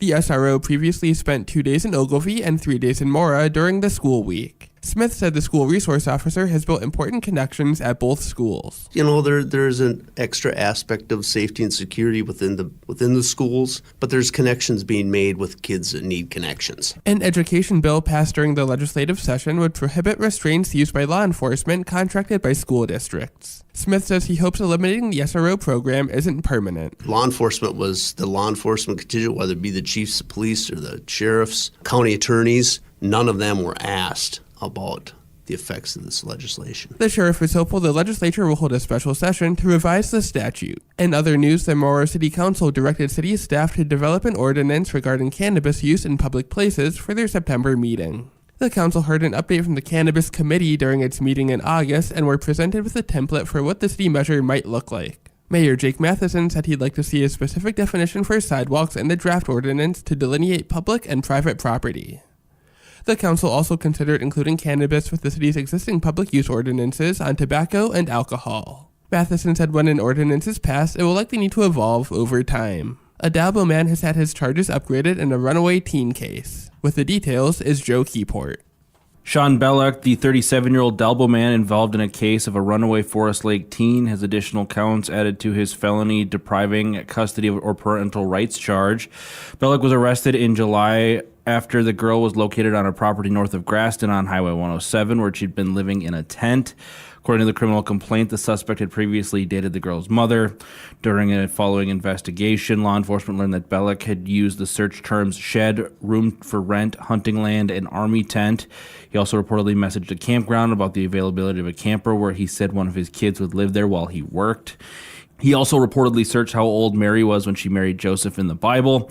A search of the juvenile's cell phone revealed videos of Bellock and her together in the tent, along with texts of Bellock reportedly asking her what it was like dating someone 20 years older. Further messages from the teen involve her describing her feeling anxious and frustrated due to the heat and mosquitoes from living in the tent. Bellock is now facing 3 charges, including kidnapping and soliciting a child to engage in sexual conduct. And finally here, during the recent meeting, the Pine heard a proposal from the Civic Center to continue their partnership. The district had been leasing portions of the building for the district's ALC, Alternative Learning Center, for the last 10 plus years. The addition was designed to be converted into locker rooms and bathrooms and a multi-use space. During the presentation, Civic Center Representative Marcos Casano says he's hoping the district will still use the available space. The hope is that the school district would rent the addition, the ALC space, and that would be your canvas to do whatever you wanted, however you wanted, all the time, with the idea that boys and girls hockey would occupy, I forget which rooms are called, for locker rooms. The district would rent the Civic Center outside of hockey season for additional space for things like spring. School Board Chair James Foster says they plan to meet as a board and respond to the request in the future. This has been your local news for Friday, September 1st. Are you looking for a position where your role impacts the community around you? Then look no further than Burnett Dairy Cooperative in Grantsburg, Wisconsin. Owned by the farmers in your community, Burnett Dairy offers numerous career options with various responsibilities and growth opportunities. Positions such as CDL drivers, who work closely with our farmers, cheese production, creating award-winning cheeses, and retail store clerks making someone's day better. Visit BurnettDairy.com and click on Careers to join our herd.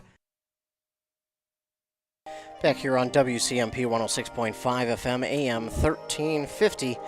Ethan Game Day Gilman here.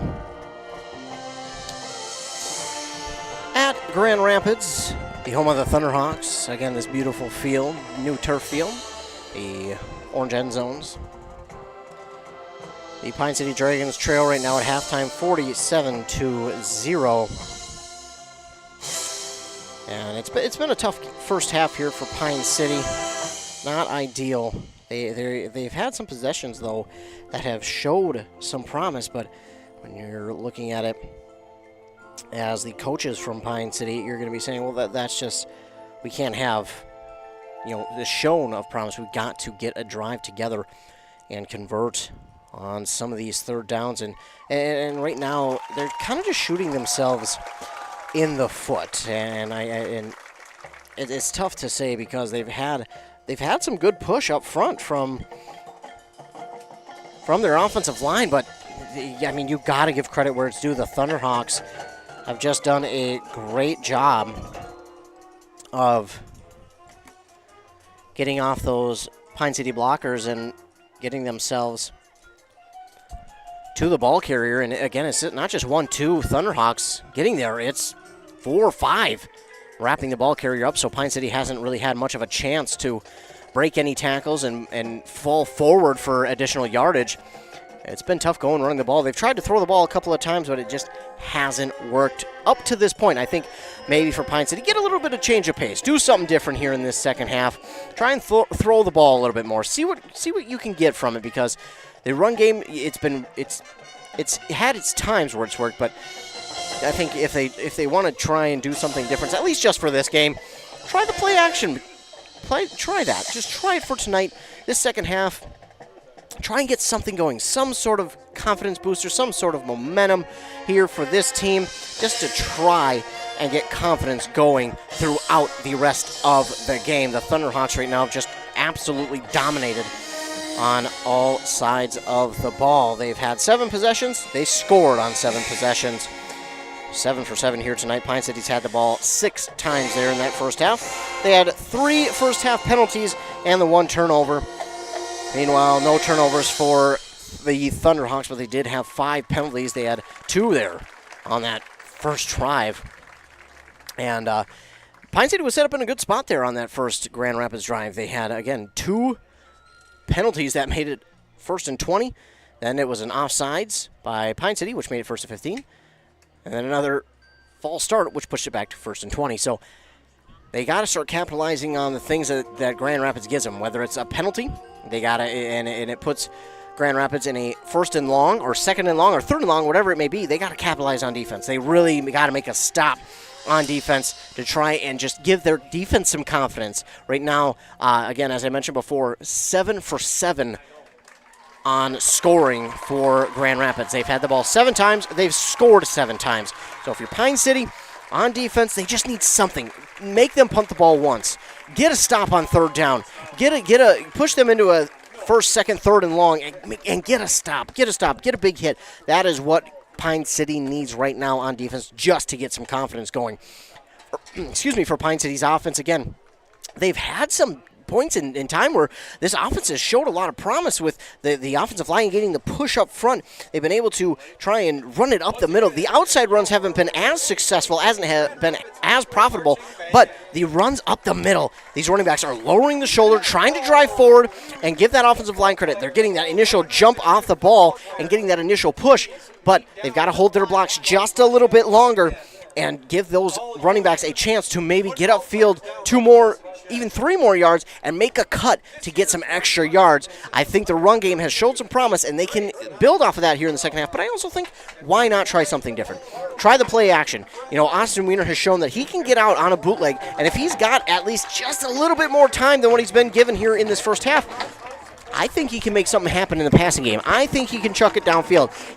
Start running some shallow routes, the slants, the outs, the ins, the drag routes, maybe even throwing a screen here and there, but just get something going for this offense, passing-wise and running-wise. I think you need to switch it up here in this second half. Get the pass game going a little bit and let the run game do its thing. You're going to have to probably pound the ball up the middle a little bit more. That's where the successes come, but don't be afraid to get that outside game working. You just got to tell the tight ends, hey, you got to pinch those guys inward, and if the tackles and tight ends do push the defenders outward, you got to tell the running backs, hey, you got to read the rear end of the blocker and cut it up the field. So for Pine City, I think there's a lot of potential for success here in the second half. They just have to execute it. The offensive line, again, getting that great initial push. They just have have to hold on to those blocks for a second or two longer, let the running back cook just a little bit longer to make some moves to grab some more extra yards. But again, this Thunderhawk defense has not even allowed them to do that.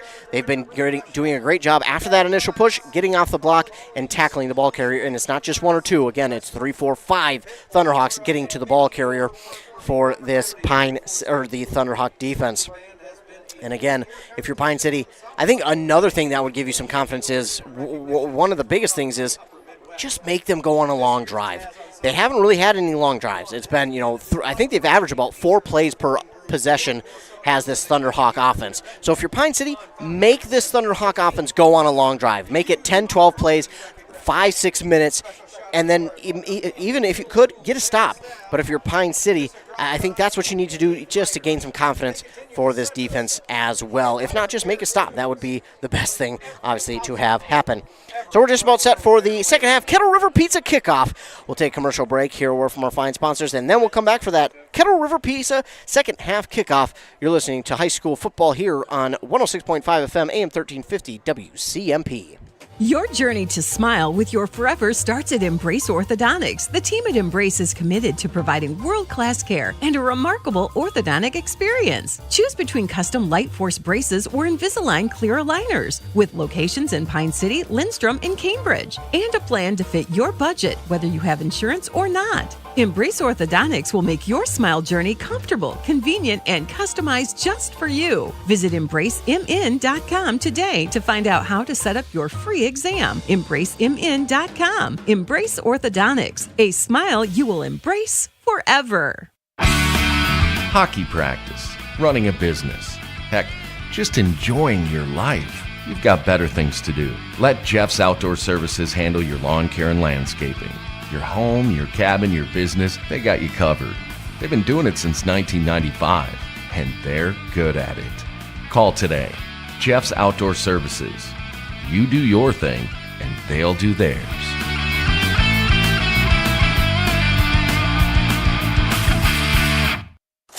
Hey, this is Rachel from Daggett and Hinckley. All week long, enjoy boneless top sirloin steaks, certified Angus beef, just $6.99 a pound while supplies last. Get sizzling and save big at Daggett's. Kettle River Pizza is a proud supporter of sports teams and community organizations. Local groups and teams across the state have had amazing success with Kettle River Pizza fundraising. From sausage and pepperoni to chicken Alfredo or the hot Hawaiian, the cheesy deliciousness practically sells itself. Visit KettleRiverPizza.com to schedule your next fundraiser. It's so easy to get started. Got a pizza craving now? Pick up a Kettle River Pizza at your local grocery store or convenience store today. Now, back to more live local sports action on WCMP. 106.5 FM, AM 1350 WCMP. Getting set for the second half kickoff here in Grand Rapids. Here in the third quarter of play.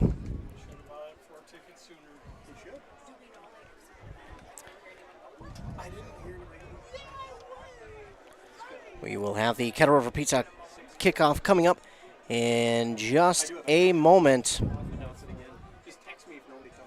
Here for the second half.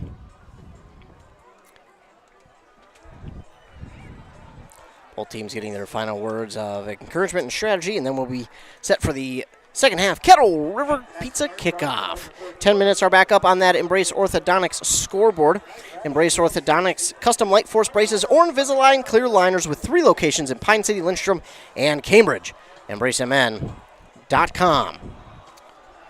We are just about set to start the second half of play.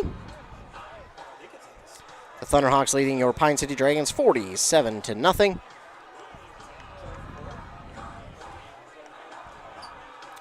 I believe the Dragons will be set to return, and they will. So here we go. The Kettle River Pizza second half kickoff is brought to you by Kettle River Pizza. Kettle River Pizza, if your team is looking for an easy way to raise funds for your organization, visit KettleRiverPizza.com. The cheesiest and easiest way to fundraise. Pepperoni and sausage, chicken Alfredo, or the hot Hawaiian. Grab a handful of delicious Kettle River pizzas today at your local grocery store or convenience store today. Also, Kettle River pizzas are handcrafted in Ascove. Kettle River Pizza. The second half Kettle River Pizza kickoff. Pete's and Dens back to return. Here's the boot. It's a deep kick inside the 20 is where Dens will return from. Trying to cut it up to the 20-yard line, but he's going to be taken down at the 22-1. 21-yard line.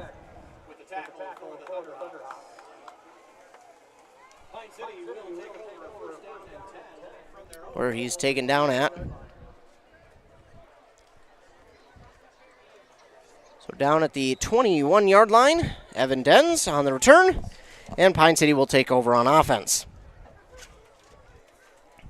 First possession here of the second half for Pine City.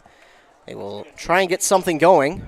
Austin Wiener under center in the power T formation for Pine City. Wiener takes the snap. He'll give it up off the left side. That's Jace Preston on the carry. He'll pick up a couple to the 24. It's a gain of 3.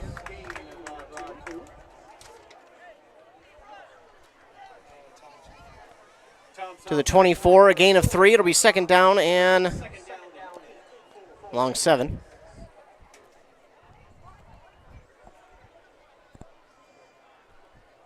So second down and long here for Pine City. Start of the second quarter, and it will be running clock here for the second half. Wiener under center. Oh, and 2 players jump, but they're going to just let it happen. A nice carry there by the running back. He got hit initially in the backfield, then carried a couple of defenders to about the 28-yard line. Carry that time by Daniel Milliman to the 28, gain of 5.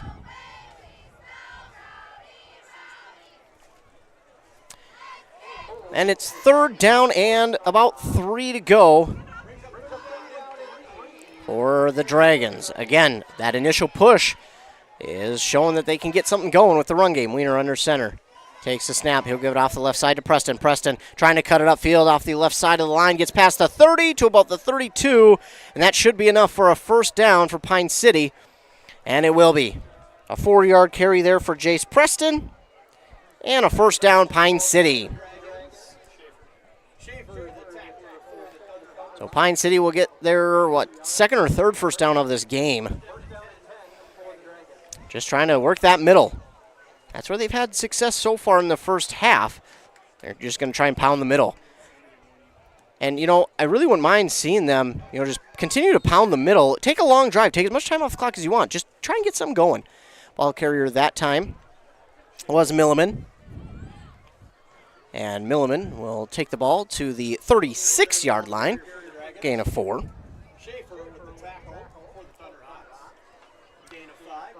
So second down and medium to go here for Pine City. Under 9 minutes to go in the third quarter on that Embrace Orthodontics scoreboard. Again, running time here for the second half, as it is a 47-0 lead for the Thunderhawks. Austin Wiener under center, power T formation. Sends a man in motion right to left. It's going to be Jace Preston. The give is up the middle this time. And I believe that was Tucker Johnson on the carry. I believe I saw 23. He'll take it to the 40.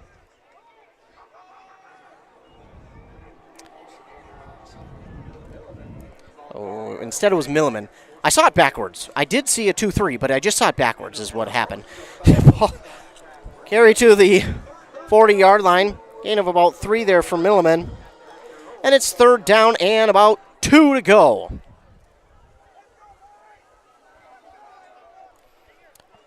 Third and short.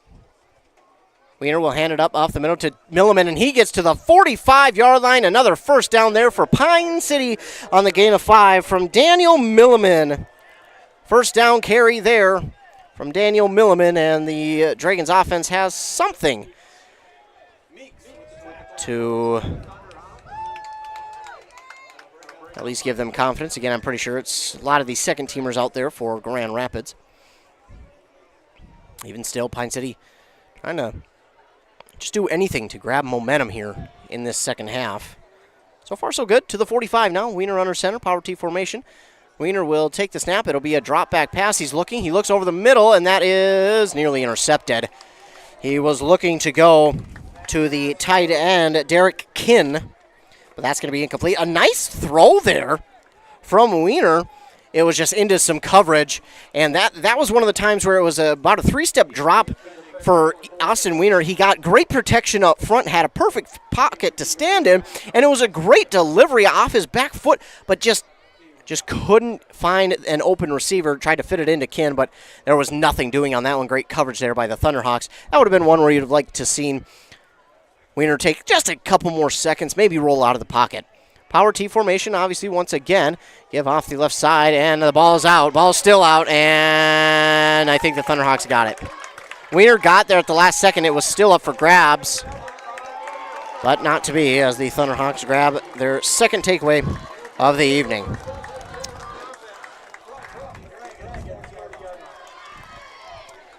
So the Thunderhawks will take over. The clock running, under 6.5 minutes to go. Ball on the Dragons 40. And again, we'll get a new group of number 2s out there for Grand Rapids.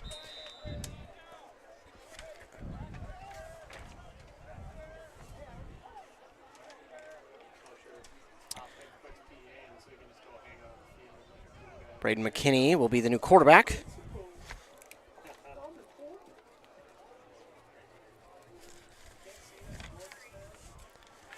Run up the middle there for the ball carrier.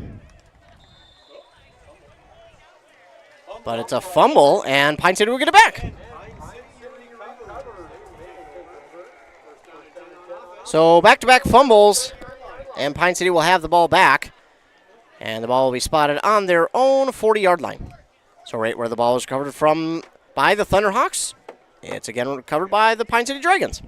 So back-to-back fumbles there. And Pine City will have it again on their own 40-yard line.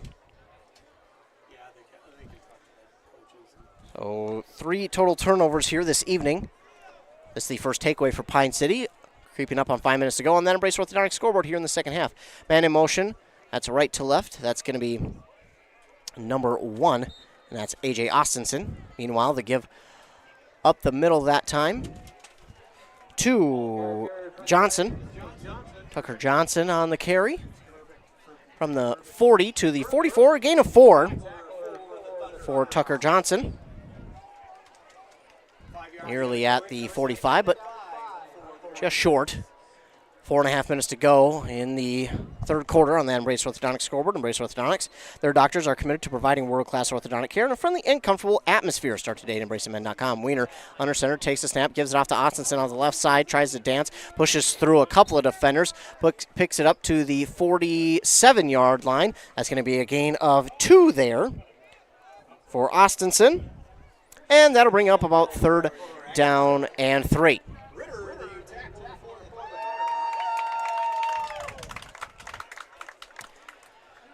So 3rd down and 3 for Pine City.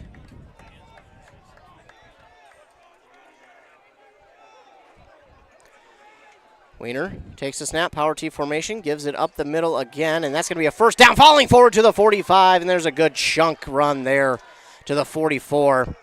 And that is Tucker Johnson again to the 44-yard line. That's a 9-yard carry for Tucker Johnson. And a first down. So one of the first times the Dragons have been in Grand Rapids territory here this evening. I know English. Weiner and company.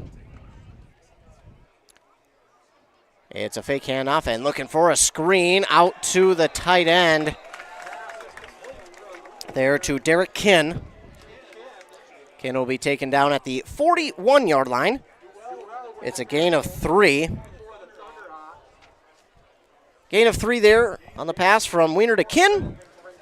A lot of pressure being put on Weiner, so he had to get rid of that one in a hurry. Kin, nice catch, and he got drilled as soon as he caught it, but good job holding on to it. Again, right now I think it's more about just gaining some confidence for this offense, getting something that you can take into next week and say, hey, we've got something to work with now. So Weiner and company will line up at the 41-yard line, 2nd down and 7. Weiner will take the snap off the left side. Austinson nearly tackled in the backfield, breaks the tackle to the 40 to the 35, falls forward to the 34-yard line. It's a gain of 7 for A.J. Austinson. And it'll be near a first down, if not enough. This will be close, and it will be a first down. So first down, Pine City. Actually, they'll put the ball at the 34-yard line. 3-yard line. There we go. 33-yard line. So it was 8-yard run for A.J. Austinson. Made a man miss and fell forward for even more yards. Weiner under center. Takes the snap. Again to Austinson. Austinson busted out left. He breaks the tackle. He's being swung around by the defender. And he'll be taken down for maybe a yard on the play.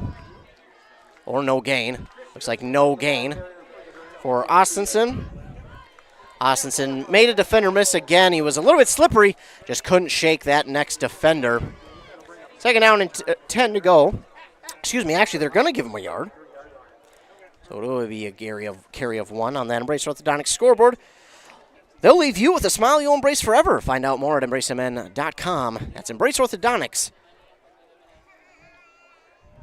3 locations, Pine City, Lynchburg, Cambridge. Weiner with the play action. It's a high lob pass to Derek Kinn. That one, Kinn had it, but a nice job by the defender to keep an eye on it and to knock it out of the hands of Kinn. Kinn had it in his possession for a moment. Clock will continue to run, obviously, with running time. 47-0 here in the third quarter on that Embrace Orthodontics scoreboard. Your customized smile journey starts with a free consultation. The team at Embrace Orthodontics wants to make your journey as seamless and convenient as possible with custom Light Force braces or Invisalign clear liners. Find out more at EmbraceMN.com. That's EMBRACEMN.com. So it'll be 3rd down and 9 now for Pine City. Ball on the 32-yard line of Grand Rapids. Weiner takes a snap from the power tee, fakes the give. It's a fake counter, and he's looking to go somewhere, but he's going to go nowhere but backwards to the 39-yard line. A loss of 7 there for Austin Weiner. His first carry goes backwards 7 yards. And that should take us to the end of the third quarter. Going into the fourth quarter, Dragons trail 47-0 on that Embrace Orthodontics scoreboard. Embrace Orthodontics, if you don't have insurance, they'll do all the insurance heavy lifting for you. You can ask about financing options as well at Embrace Orthodontics. MN.com. We will go to the fourth quarter with the Dragons trailing 47-0. Ball on their own, or the Thunderhawk 39-yard line. We'll take a commercial break here. A word from our fine sponsors. When we come back, we'll have the start of the fourth quarter. You're listening to high school football here on WCMP. Untangling your headphones, finding the right remote, saying goodbye to your favorite shirt that hasn't fit in 10 years. Why are simple things sometimes so complicated? Thankfully, with Auto Owners, insurance doesn't have to be one of them. Auto Owners works with independent agents who live in your community and answer when you call, so you can worry about more important things, like finding a new favorite shirt. That's simple human sense. Contact your local auto owner's agency, Pine Insurance Agency, at pineagency.us today. A Lennox Air Source heat pump is a high-efficiency air conditioning unit that can also heat your home or business efficiently during the spring and fall. It's more economical than heating with propane. Have Dale's Heating and Appliance install your Lennox Air Source heat pump. Dale's offers a personalized focus and free estimates. Ask Dale's how you can receive up to $1,250 rebates for your Air Source heat pump system installed in 2023 with 0% financing. Visit Dale'sHeatingandAppliance.com. Conditions apply. See dealer for details. Back here on WCMP 106.5 FM, AM 1350, WCMPradio.com, live with video. Dragons trail 47-0. They have the ball with a 4th down and long on the Thunderhawk 39-yard line. A promising drive after the turnover. Now gone by the wayside. They'll line up in the gun. 2 receivers to the left, 1 to the right. 2 to the right, running back on the right side of Weiner. Shotgun formation, Weiner. He'll take the snap. He'll look to his left. He'll chuck it deep. He's got an arm. He's got it up, and it's incomplete. Had a man streaking downfield wide open, but it's incomplete. And that was Braxton Peets, the intended receiver. So the Thunderhawks will take over on possession at their own 39-yard line. Close to a first score of the year for Pine City, but just a little overthrown. Weiner has a strong arm. If he can get a little less arc on that, that might have been caught. But good, still a good throw by Austin Wiener. Beautiful arcing throw, and Pete's just couldn't locate it.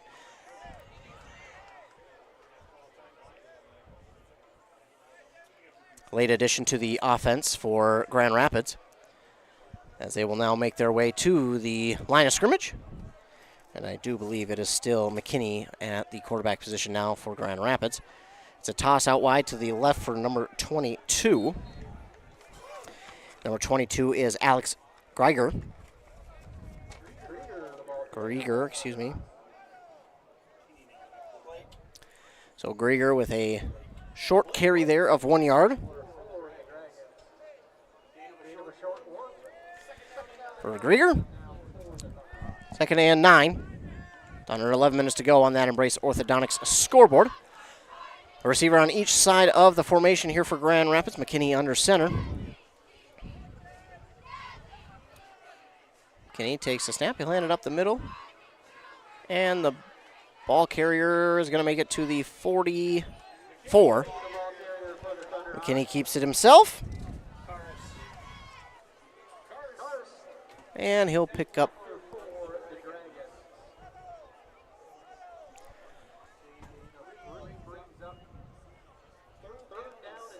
gain of about 3 there for McKinney. 3rd and 6 now for the Thunderhawks with under 10 minutes to go now on that Embrace Orthodontics scoreboard. Receiver again on each side of the formation here for the Thunderhawks. McKinney will step back, take a look at the defense. Takes the snap, give up the middle. Running back, no. McKinney will hold it himself. And he's pushed out of bounds, deep into Dragon territory. And he'll get it to the 29. 37-yard carry there by McKinney. And it'll be a Grand Rapids first down inside the Dragons 30 to the 29. 9:10 to go here in this 4th quarter. Receiver right and left for Grand Rapids. McKinney under center. Running back lining up late there, but under center now, McKinney. Takes the snap. Give up the middle. Running back has nowhere to go. That time, the ball carrier was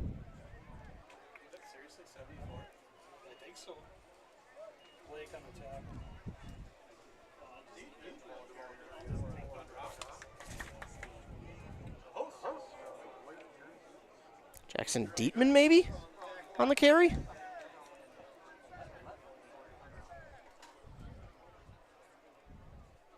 Loss of 1 either way. Give up the middle again, and the Dragons there to swallow up the runner. I believe that it is Dietman on the carry. He'll pick up 2.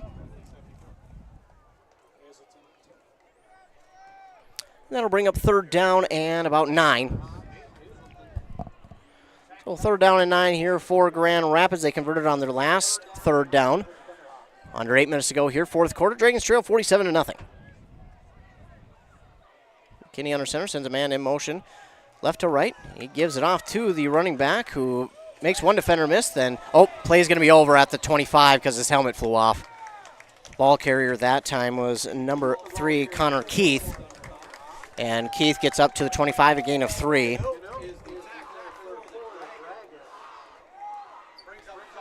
So the play does end at the 25 because his helmet flew off. As soon as the helmet comes off, play's over.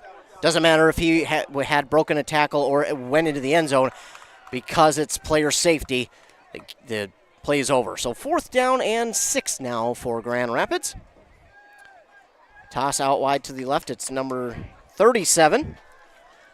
And 37 will be taken down for a loss of 1. Jacob Egeldinger.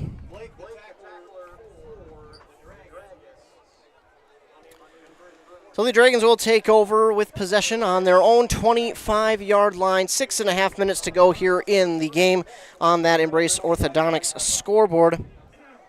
Embrace Orthodontics, the team at Embrace, believes the results of a remarkable orthodontic experience should last a lifetime. They'll keep your smile transformation where it needs to be with the lifelong retention program. EmbraceMN.com. 47-0. Pine City looking to put together maybe a drive. Score right before the game ends. Just do something. Wiener will take it, keep it himself off the right side. Pushed out of bounds past the 30. Or they will spot him right at 30. Looks like the 31. So 31, and he'll get a gain of 6.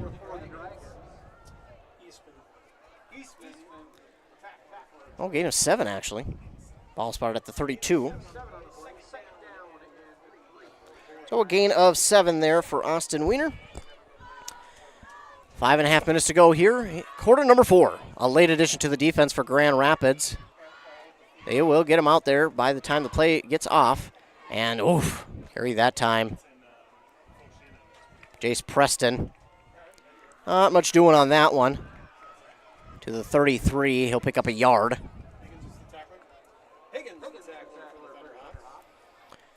So 3rd and about 2 for Pine City. Ball sitting at their own 33. 5 minutes to go here, 4th quarter on that Embrace Orthodontics scoreboard. Pine City trails 47-0 to Grand Rapids Thunderhawks. Wiener under center. He'll give it off to Preston. Preston finds some room, but he may not. Ooh, I think that's a good spot. They're going to, looks like with the spot of the ball, they'll give him the first, but man, that's a good spot. 2-yard carry there for Preston. Jace Preston on the 2-yard carry. Actually, they'll give him 3 to the 36-yard line. 47-0 is the score. 4.5 minutes to go here in the 4th quarter on that Embrace Orthodontics scoreboard. Austin Wiener and company to the line in the power T formation. Wiener sends a man in motion right to left. He'll toss it out to the left side, and Preston is taken down behind the line. That's number 20, actually, Sam Johnson. So Sam Johnson taken down. Big loss. Loss of 3.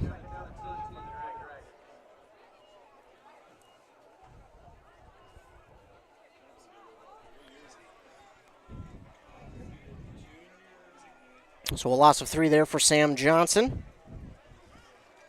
Had it mixed up with Preston because him and Preston don't wear gloves. That's how I got those two mixed up. Wiener will take the snap, and he'll give it up the middle this time. And ball carrier gets to the 36, maybe the 37. That's number 12 on the carry. That's Landon Ganote.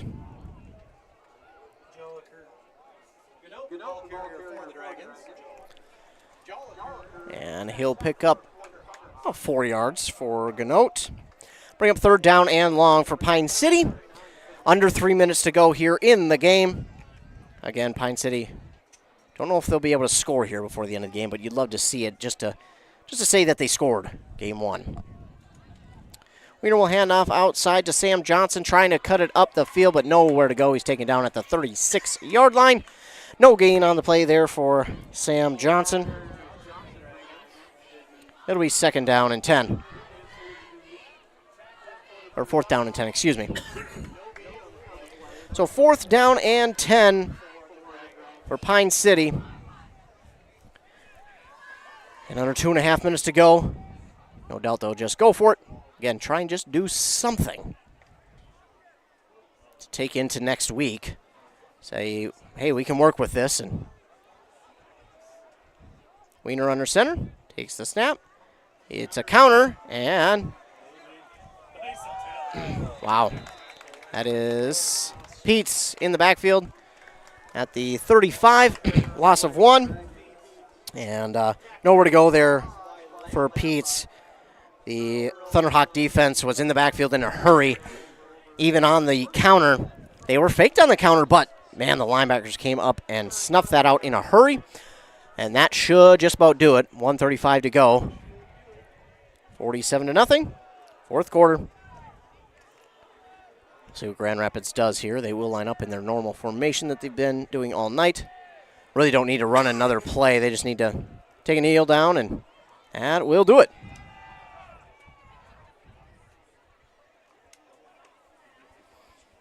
So McKinney under center. 1:10 to go. He will, and they're going to get a false start. No timeout.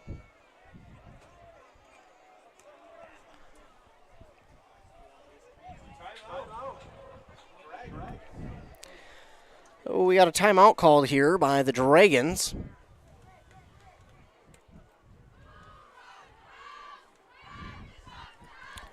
.57 seconds to go. Dragons take a timeout. Not sure what they're going to be discussing here. Maybe they just didn't have the personnel they liked out there for the last couple of plays of the game. Either way, they wanted to fix something. Sometimes coaches want to see you execute something right in a game like this, and if the execution isn't there, whether it's setting up in the right formation or the right personnel, they'll call timeout just to get it right. Make sure that the players know, hey, we got to get it right, even though game is 57 seconds from ending. We still have to do these small things right. Again, doing the small things right, it'll become habit.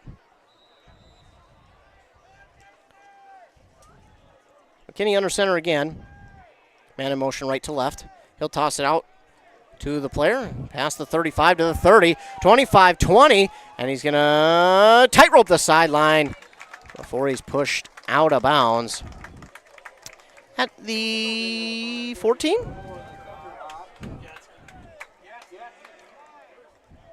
To the 13. Pickup of 22. 22-yard gain there, and that should do it. Really don't even need to run another play. I don't think they will. Oh, there's a flag down that's going to bring the run back.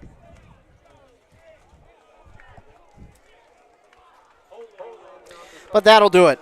So the final here in this one, the Pine City Dragons fall to the Grand Rapids Thunderhawks 47-0 here in week 1. So Pine City will move to 0-1 on this young season. They will look to next week when they host the Pequot Lakes Eagles. Patriots, I believe. Either way, they're going to be hosting Pequot Lakes next week. So we'll take a commercial break here. Word from our fine sponsors. When we come back, we'll recap this game, let you know what's coming up for us on the broadcast schedule. You're listening to High School Football on WCMP. A&W Restaurant Pine City is still making fresh root beer, that signature item since 1919. It's still made fresh and on-site with real cane sugar and a blend of secret ingredients. It doesn't get any better than this. Their world-renowned A&W root beer is a classic treat, and they can top it off with creamy vanilla soft serve to be known as the famous A&W root beer float. Now that's smooth, tasty, and refreshing. An American iconic A&W root beer float. It never tasted so good. A&W Restaurant Pine City. Come grab your root beer float today. Kettle River Pizza is a proud supporter of sports teams and community organizations. Local groups and teams across the state have had amazing success with Kettle River Pizza fundraising. From sausage and pepperoni to chicken Alfredo or the hot Hawaiian, the cheesy deliciousness practically sells itself. Visit KettleRiverPizza.com to schedule your next fundraiser. It's so easy to get started. Got a pizza craving now? Pick up a Kettle River Pizza at your local grocery store or convenience store today. Kettle River Pizza loves supporting all the local teams. And if your team is interested in fundraising, well, they've got you covered. Kettle River Pizza has years of experience in fundraising for local teams, organizations, and clubs, and they would like to help you too. With their experience and the fact that Kettle River Pizza is an easy sell, your fundraiser is bound to be a great success. Visit Kettle River Pizza online and click on their fundraising tab. Kettle River Pizza, a winner every time. Grab a few at your local convenience or grocery store for after the game. Resetting your password, unsubscribing from emails, printing anything. Why are simple things sometimes so complicated? Thankfully, with an auto owner's insurance independent agent, Getting the right coverage for your business doesn't have to be one of them, so you can get back to more important things, like learning how that printer works. That's simple human sense. Contact your local auto owner's agency, Pine Insurance Agency, at pineagency.us today. Did you know that Franzen Bank & Trust is a Minnesota-owned company?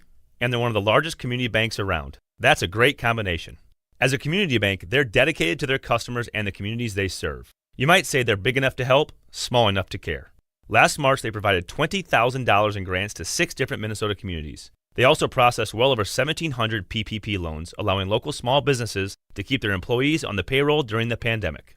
Franzen Bank & Trust. Real people, real results. Member FDIC. Daggett's Fresh Foods is helping with your barbecue. All week long, get frozen baby back ribs for $2.99 a pound, whole seedless watermelon for $4.99 each, and fresh Minnesota sweet corn, 10 for $4.99. Come in and save big in Hinckley this week. Are you interested in a technical degree that can quickly help you land your dream career? Or maybe you've always dreamed of going to a 4-year college, but you'd like to start close to home. Either way, Pine Technical and Community College has you covered. PTCC offers more than 50 degrees in hot fields like healthcare information technology, advanced manufacturing, and business. PTCC is now accepting applications. Financial aid may be available online at pine.edu. Starting out or starting over, find your future at Pine Technical and Community College. Hey, you looking for a reliable propane supplier?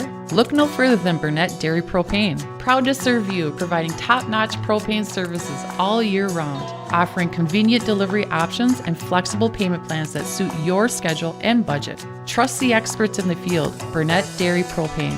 Call them today at 715-689-1032 or visit them online at burnettdairy.com. Burnett Dairy Propane, your dependable propane partner. Embrace Orthodontics offers a unique specialized approach to orthodontic treatment with custom braces or Invisalign. The team at Embrace loves getting to know their patients personally and takes the time to make sure all your questions are answered. Their board-certified orthodontists use only the latest in modern technology to give you the best outcome possible. They work with your insurance company and offer flexible financing options to fit your budget. Call today to set up your free exam and see how Embrace Orthodontics can transform your smile. More online at embracemn.com. That's embracemn.com. Back here on 106.5 FM, AM 1350, WCMP. Game day Gilman here. Pine City falls 47-0 to the Grand Rapids Thunderhawks. Looking at the stats from this game, Pine City had about 10 possessions, 3 penalties, 2 turnovers. They ran the ball 37 times for 78 yards. Not much doing there on the offensive side of the ball. Just over 2 yards a carry. They average about 2.5 yards per carry. They were down 47-0 at the half, and that's when they lose 47-0. For Grand Rapids, they had the 1 turnover, 6 penalties in the game, and about 10 possessions. They had about 24 carries for 267 yards, so about 300 yards rushing there for Grand Rapids here this evening. And in the first half, they had 7 possessions, 7 touchdowns on the evening, so a great formula for success there for Grand Rapids. But for Pine City, you got to look at the positives. Your offense did run the ball up the middle pretty well. That's what you're going to look to do next week against Pequot Lakes, because Pequot Lakes is a very good team. But run the ball up the middle, continue to run the ball up the middle. You did a very good job here tonight, especially in the second half. Work on that running up the middle. Work on that pass game a little bit more, that play action pass. We've seen it. They tried to do it multiple times here tonight. Now, they only completed the 1 pass for 3 yards. Austin Wiener was 1 for 5 for 3 yards, but I think they can work on that pass. I think they can make the pass work for them here this year a little bit more, and Austin Wiener has a very strong arm. Almost hit Braxton Peets for a long touchdown, but unable to complete the pass. So for Pine City, there are positives here in this game. They had some decent runs. They had the runs up the middle that worked. They just got to work on that, blocking the edges, forcing those blockers either outside, and the running backs have to cut it up, or getting those blockers inside and forcing the defenders in as well. They had a couple of counters that worked, so they have some things that they have going into next week that they can build on. Defensively, they just got to stay home. I think that's what we've seen. The defenders just have to stay home, stay in their lanes, because they got fooled a lot on the counters, the reverses here this evening. So if Pine City has one thing to work on defensively, it is staying home, staying in your lane. I want to thank all of you who tuned in here tonight. Thanks so much for tuning in. If it ain't for you, well, I don't really have a reason to be broadcasting, so thanks so much for tuning in here this evening. And I want to say thanks to all of our fine sponsors for sponsoring this broadcast. Thanks so much to all of our fine sponsors. I don't remember them all by heart to go through and name them all, and I don't want to miss any. But I just want to say all of our fine sponsors, I want to thank you from the bottom of my heart for sponsoring this broadcast. It means a lot to you. And if you enjoyed this broadcast here tonight or just want to see us broadcast more, make sure to go and thank these businesses personally for sponsoring our broadcast. Again, the final here tonight, the Dragons fall to the Grand Rapids Thunderhawks 47-0. Remember to be kind to everyone. You never know what someone is going through, and your kindness could truly make their day, whether it's just a smile, a nod and a smile, a compliment on their T-shirt. I don't know how many times I've been complimented on my shirt. Just, hey, nice shirt. And it just brightens my day. So just imagine what that can do for someone else. Remember, be kind to everyone. Again, you never know. Somebody can be going through the worst battle of their life, and you won't see it on the surface. They're bearing it deep down. So just be nice, be kind to everybody. Again, the final here on 106.5 FM AM 1350. The Pine City Dragons, 0. The Grand Rapids Thunderhawks, 47. Once again, for WCMP, I'm Ethan Game Day Gilman. Have a great rest of your night and a fantastic weekend.